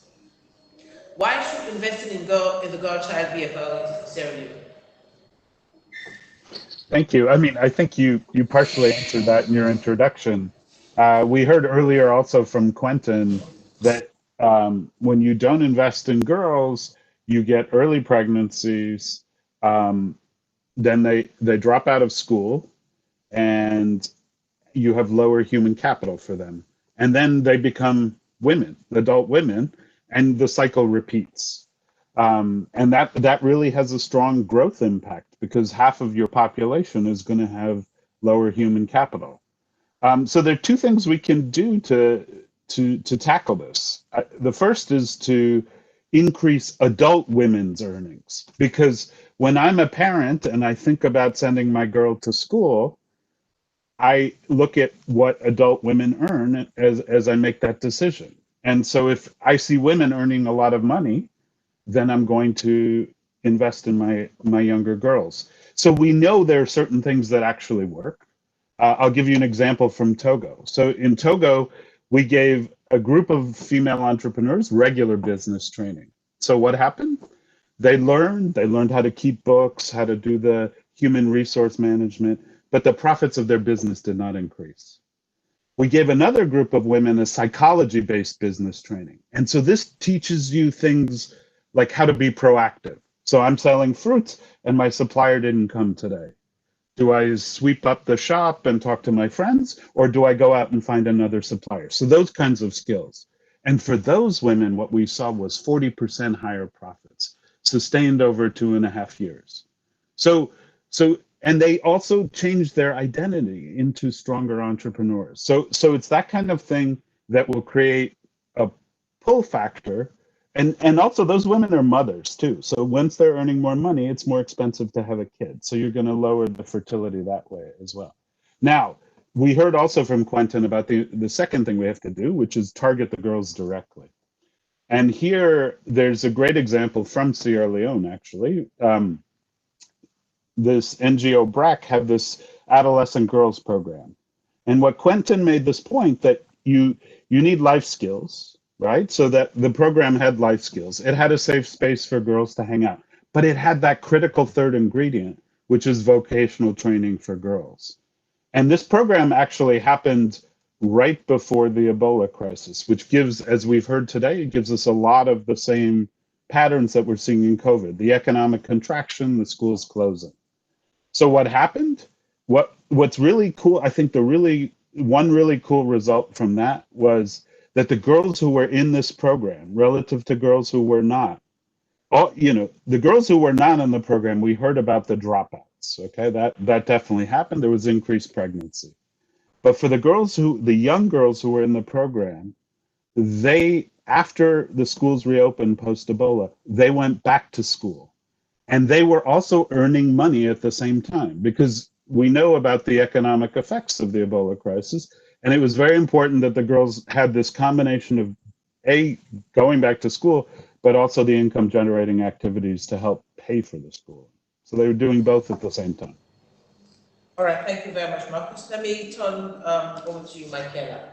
Now, I want you to quickly talk about how science and technology and innovation could be used to protect girls during this COVID-19. Okay, thank you very much. I think before we mention that, it's important for us to understand that the basics where we are at the moment as a country. I think just today we have heard some very dispiriting facts, which is like 28% of the women are being married off early marriages. We heard 21% of a girl child, has a child before the age of 18. So these really are the facts that we are facing with. But I think one thing is encouraging is that we have to keep our focus on the ball, and which is the flagship of the administration, and that is human capital development. Obviously, we do know that when you talk about human capital development, you have to be, the international focus has to be on the girls, clearly because they are the marginalized groups. We have seen several efforts being made by the government, for instance, the free quality education program that has been complemented again based on World Bank reports and advice by complementary programs to school feeding programs. And of course, there are plans on the way to see how sex education could be complementary for our school children. But most importantly, we've seen radical inclusion policies, which means girls, even though they may have been sexually violated or they may have been pregnant, they can now be able to go back to school and not being discriminated against. And that also includes children suffering with disability or children coming from very poor or rural, deprived areas. But what DSTI did in December 2009 as part of its Human Capital Development Incubator was, of course, to collaborate with MBSSE, that's the Ministry of Basic Secondary School Education, the Teacher Service Commission, and of course, other education service providers to see how it could design and implement the innovation challenge to how we can improve competencies in literacy and numeracy. Of course, when you have programs of this nature, it's important to keep it in an incubator so you see what the effects could be when you actually take them to use it as treatment to certain schools. And then obviously after that, we do a national rollout to all the schools, generally speaking. So what that program did for us is that out of 340 schools that were part of the incubation in 15 districts and 110 chiefdoms, we had over 9,908 students enrolled in that program, 502 of which were actually girls. Now, the ASER literacy and numerical assessment tool that was used really showed that 23% of these students in primary 6 can actually read and comprehend a story, right? It also shows that 5% of primary 2 students could recognize 3-digit numbers. But generally speaking, we have also seen how 21% of the national budget has gone into education to support government's intent to further develop and build on quality learning for the children. But one thing has come across is that when you talk about looking at the pathway for development of education for our children, it goes beyond that of the classroom. So what DSTI is doing is to see how, alongside building or investing in the girls in particular to improve their literacy and numerical skills, how we could also improve on their digital skills. So what we're looking at the moment, again, in collaboration with MBSSE and other donor partners and other stakeholders, is to run a program where we can improve connectivity to at least 1,000 schools and primary schools. For obvious reasons, we have seen, although we don't have the facts at the moment to know the impact of the COVID in Sierra Leone, but from other statistics, we see how this has had an adverse effect on education in particular. The girls, for the most part, and children, generally speaking, have had to be on programs for them to be able to have access to educational information, generally speaking. So, but when we improve connectivity to the pause you for now. I'll have to pause you for now and then come back to you afterwards. Let me come in, Chair girl champion, feminist. You've been very active, involved in many campaigns, in ensuring that our girls do not only go to school or stay in school. Now, the question is, once a girl is married or pregnant, it is very difficult for her to remain in school. How can we support pregnant or married girls to continue their education? What policies would you prioritize, Mr. Bar? Thank you so much for having me, and thanks to the bank for organizing this really incredible event and for focusing on girls. I want to state for the record that this report ought to be widely read by everybody out there, and I hope that the policymakers in Sierra Leone will take into consideration the richness of the argument that's been made. I think it's quite compelling. I think to your question, there's one thing that I've not heard a lot about in this conversation today. And that is when you look at the characteristics of what happens to girls in Sierra Leone, we should not just focus on the big picture. We should look at the internal diversity. We talk about child marriage. We talk about teenage pregnancy. If you look at just the big numbers alone, you might think we're headed in the right direction. But when you break it down, you will understand that there are pockets in this country that require a certain level of intentional investment and even within the policymaking framework. So take just, if you are a girl in an urban area, you're only 14% of girls in urban area are likely to get pregnant as teenagers, whereas the number for girls in rural areas is about 29%. We also talk about teenage pregnancy. I think I hear the 21% being bandied up. But if you look at the DHS report, it tells you that by age 19, 45% of girls in our country will have already started childbearing. So what would be the policy prescriptions? We need to think about this both from a demand perspective and a supply perspective. We need to be tackling the factors, in fact, that give rise to transactional sex, early marriage, and early pregnancy. And I had the Honorable Finance Minister say that poverty is what causes child marriage. I'll argue that not poverty alone. I think we need to tackle it a little bit more holistically. If poverty was the primary reason, we'll be marrying boys at the same rates we're marrying girls. So poverty is not the only reason. There are obviously as well the gender consideration.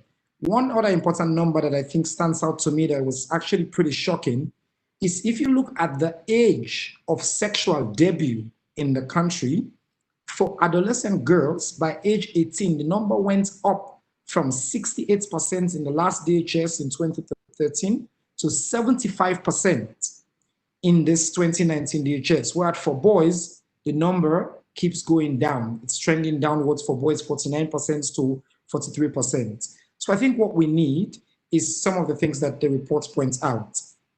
A real intentional investment, not just in girls' Kalanche, but also in these pockets that I'm talking about, in communities, in the poorest communities.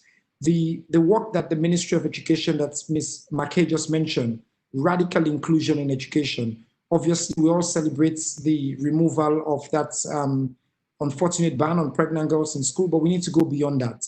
We need to create incentives to keep girls in school. I had earlier on, I think it was Marcos was talking about programs that we know work. You know, for us at Purposeful, we're investing in these kinds of programs. So we support girls to not only have access to a safe space, to friends, but the evidence suggests that not, you know, livelihoods, making sure that girls have access to economic opportunities, because yes, there's an economic incentive. And the final thing I will say as well in terms of policy, which I think is also grossly lacking in our country.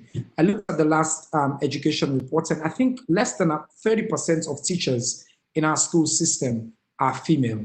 And we have seen from data from the Population Council that the presence of female teacher in the classroom is actually very significant, especially for completion of senior secondary school in a girl's lives. We need to create incentives, not only to attract female teachers across the country, again, internal diversity, but to keep them in the classroom. And that requires government intentional investments and thinking. Thank you very much, Chero. Let me bring in Marcos again. Marcos, generally, what measures have worked, you know, to reduce child marriage and early childbearing?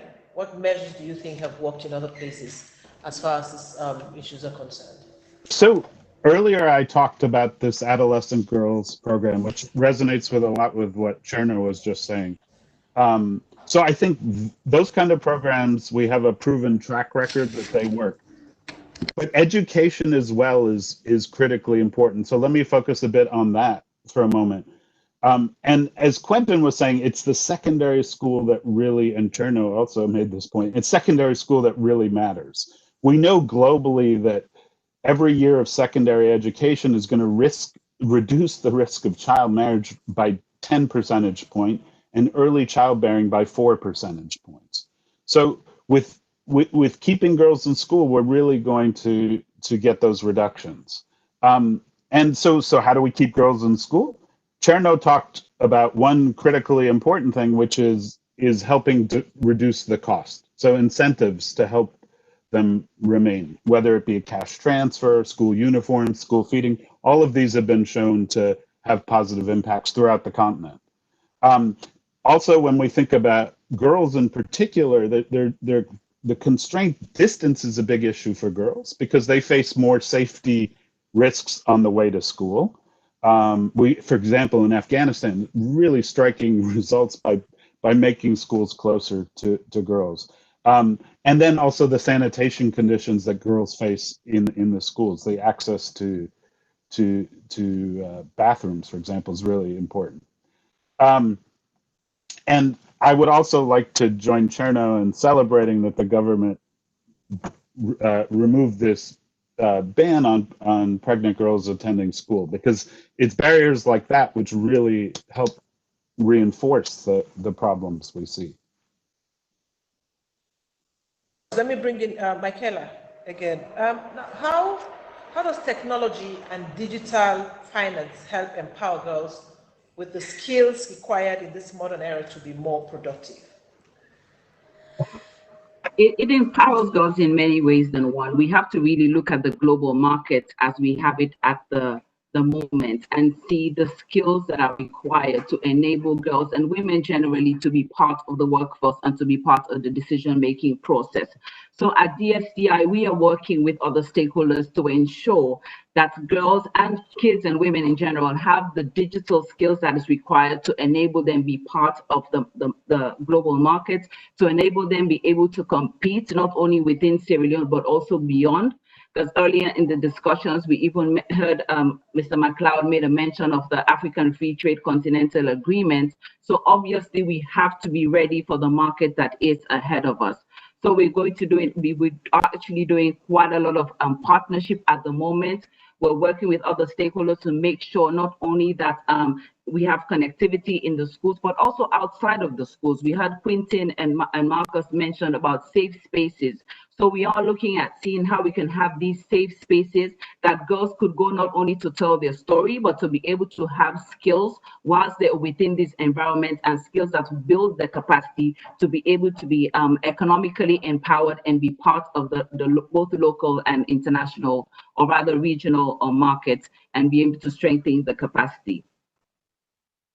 All right, thank you very much, Michaela. I'll come back to you guys. Let's just go online and have some questions from our listeners. So we have a couple. I will go through the first set. This is for Cherno. Somebody, Teddy Benjamin Kroma on Facebook, say, how do you draw the line between early child marriage and allowing pregnant girls in school? This is for Marcos Keprifilako on Facebook. On educating the girl child, what is your perspective of the effect on households? Then I think this is just a comment. Supporting girls' education is a positive development, thanks to the World Bank and the government. That's from Umu Pine. Okay, so Cherno, I'll let you start. Thank you very much. By the way, this is a point that we keep hearing in Sierra Leone, and I think, I think it should be pretty obvious to anybody. Education is a fundamental right. We've looked at all the numbers. This report makes it very clear. I just mentioned that in this country, by age 19, 45% of girls will have started childbearing. Now, if education is a fundamental right, and we know that we cannot escape poverty, inequality, and all the ills of the society without education, we will not be keeping out 45% of our girls from school. And when girls get pregnant, they're not going to come back into school, oftentimes because of exactly these kinds of barriers. So as a country, what is sensible is to be building bridges, which again is consistent with what this new government is doing, which is consistent with the radical inclusion in education policy that Purposeful is very proud to be working with the ministry on. On the question of early child marriage, in fact, we don't call it early marriage, we call it child marriage, because early kind of suggests that it's something desirable. We all want to get married, but the fact is there's no evidence anywhere of any positive benefits of child marriage. One is a crime. Marriage itself of a child in our country is a crime. It leads to multiple bad consequences for a girl's lives. we've just listened to this report talk about girls who are married early, drop out of school early, have babies early, their lifetime income is reduced significantly, and net they end up becoming not as much of an asset to the economy as they ought to be. So these things are not supposed to be comparable.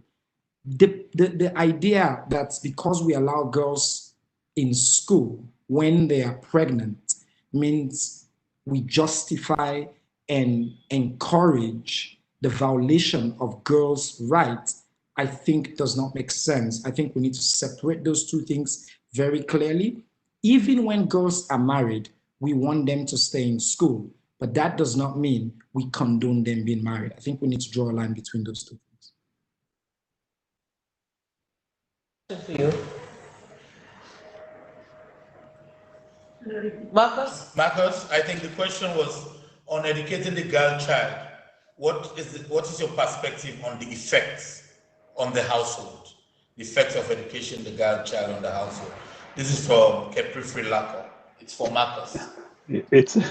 That's a huge question.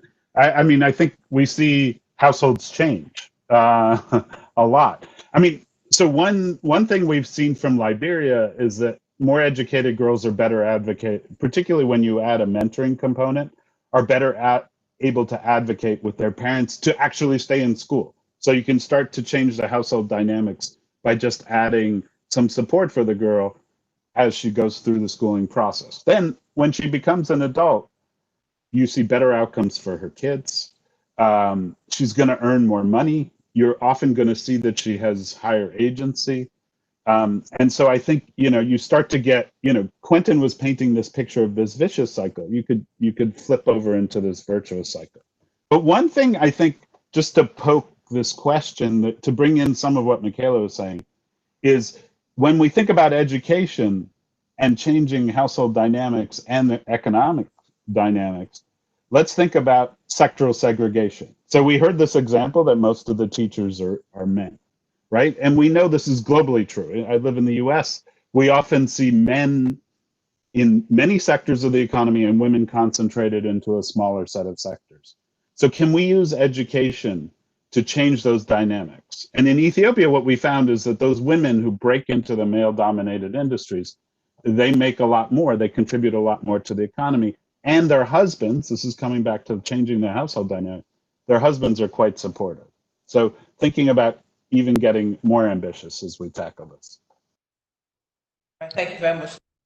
Question from Gail, so I'll just let her ask the question. So I think the question was for the World Bank, how we can leave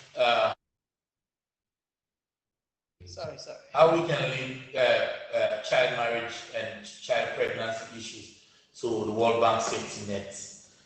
The President is saying it's important to leave these issues to the benefit system to help more. Thank you, Kemo, and thanks for that question.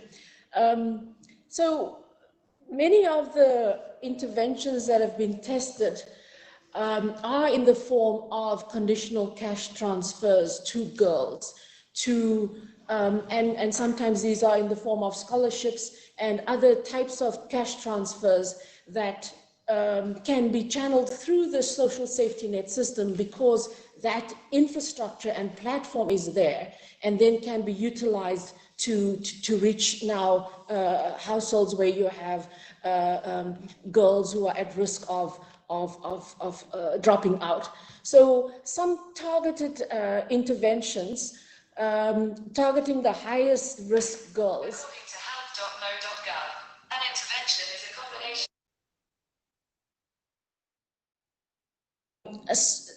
So Siri agrees with me. So I think that there are different ways that we can link, depending on what we'd like to incentivize. You could incentivize pregnant girls to stay in school or girls who have dropped out because of pregnancy. And often this might be in the form of some kind of stipend to provide for childcare, because childcare is a main determinant of whether a girl can or cannot return to school. She might want to, but there's really just no infrastructure and support system to allow that. So I think it's important for us to identify which behavior are we trying to influence, and then look at those who are at highest risk.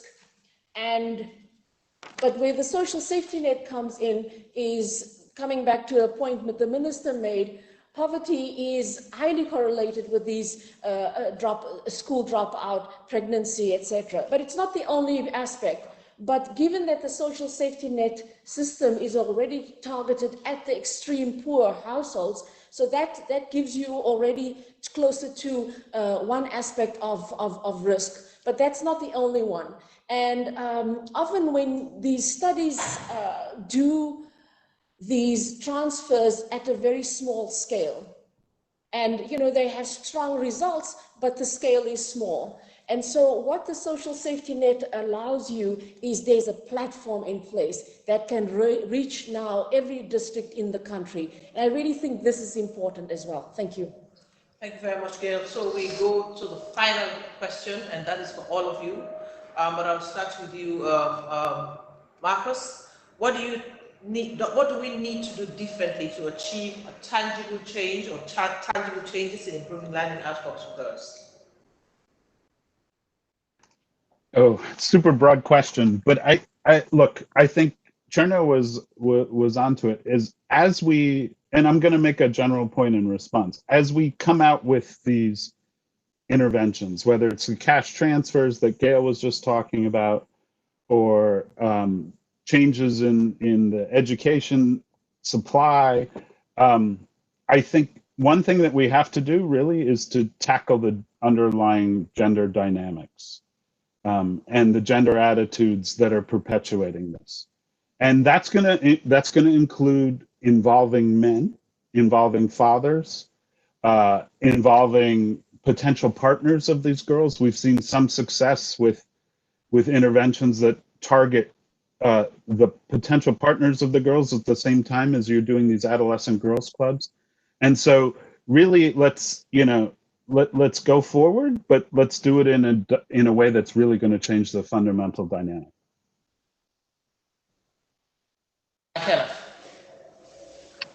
I can't agree with Marcus even more. I think just saying it plainly, gender parity transformation is very, very critical for us right now as a nation.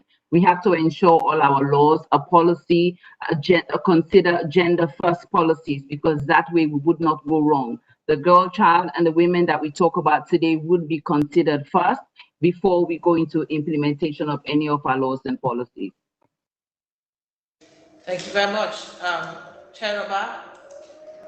Excellent. Really happy about the points made by the two previous speakers, because girls in Sierra Leone, we have to understand, are not only suffering from poverty, but live in essentially a sexual market. Their bodies become the credit card whenever any crisis hits for shocks, and even in so-called normal times. And one thing that we've not talked about today is 83% of women and girls in this country are also caught, female genital mutilation and cutting. That is part of the sexual violence equation. And if we want to tackle this issue of girls' empowerment, critical for our development, we need to tackle it holistically. An end to everyone that requires governments bold, courageous action, as they have done with ending the pregnant girls ban.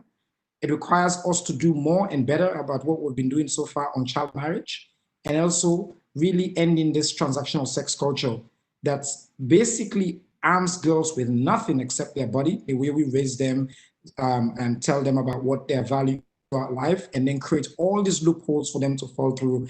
And then, as we hear even from the comments and the questions, punish them as well for when they fall into that loophole. What we miss out is when we punish her, and when that outcome happens, as we see from this report, our country suffers. We'll become a poorer country, we'll become a more underdeveloped country. And I think we need together to intentionally decide as a country that this ought to be the absolute priority, as this report points out. It is no longer just a social issue. It cannot be done from the goodness of our hearts. It's an economic imperative. And I think that's the attitude that's required going forward. Thank you very much. So let us just squeeze in one more question. Okay, thank you. I think this is for our colleague Quintin, and maybe Marcos will want to talk about this too. Quintin, if you're still online, this is from the governor. He says, I'm curious about how the World Bank concluded that returns to secondary education is higher than those to primary. The most influential study on returns to education, Patrino 2004, found the opposite. So he says, according to that paper, private returns to primary, secondary are higher. I think private returns to primary, secondary, and higher education are 26%, 17%, and 19% respectively.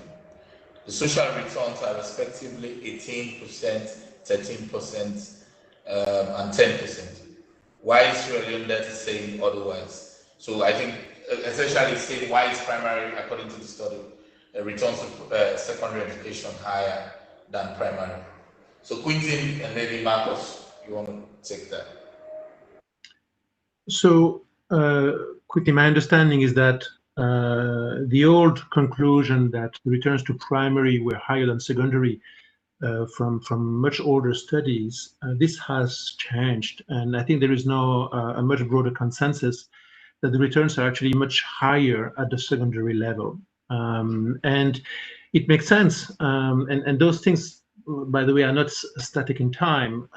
When a lot of children start to get primary education, the benefit from that may actually decrease, and those who have secondary education may gain more. But at the World Bank, for example, we have done different people a lot of work using a database with a very large number of surveys for many different countries. Sierra Leone is part of it. And we tend to find, if you look at how much more does a child who completes primary earn in adulthood versus no education, and then how much more at the secondary level the person will earn, the returns tend to be really larger at the secondary level. So, I mean, the study that was cited is quite old, and I think there has been a bit of a rethinking about this. Now, of course, it depends on country context, but that would be my quick response. All right, thank you very much, ladies and gentlemen. But before we go, I think Gail would like to go. Are you finished? All right, let me thank you very much for your time. It was a pleasure having you. Thank you. So colleagues, really, I'm really energized by just the rigor of the discussion today. These were, the discussion honed in on some of the critical challenges of both of these topics. So I want to firstly thank the panelists for really sharing their expertise and experience with us, and to give some greater depth and also application in Sierra Leone to the findings that have been presented in the report. I also, this wouldn't have taken place without the Deputy Minister. Thank you very much. This is really, really well done. So I also, secondly, want to thank the authors of the report. Thank you very much, Yusuf, Kemo, and Quentin, for this really robust report. And I really look forward for us to engage beyond this session in various methods of dissemination to inject the analytic work into various entry points in the public dialogue here in Sierra Leone. I also want to thank our partnership with AYV that is allowed to have this recording to be streamed on their website. So this is really, I think, a good way for us also to disseminate in future this work.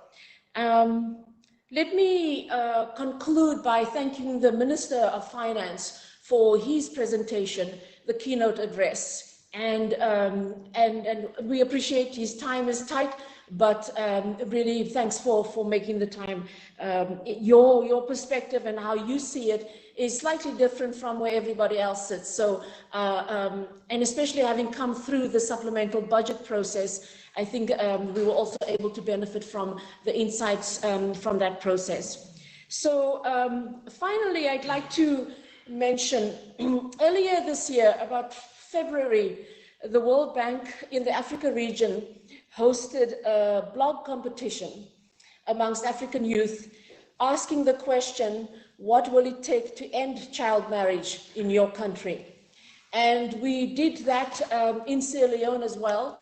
We had over about 40 submissions, and out of that, the winner was Samantha Oakes-Housen, and she is a bachelor's, was just finishing a bachelor's degree in law. But it was really exciting to see the exchange. We convened a forum right here, and it was really a vibrant exchange amongst these youths, and also to see there's slight differences in perceptions between child marriage and then also adolescent pregnancy or girls being allowed to return to school. So it's also not just the two sides of the same coin. It's actually quite different in the way people were discussing it. So with that, I really want to again thank everybody. Thanks for your interest. Those who have joined remotely, we will do this again next year. Thank you very much.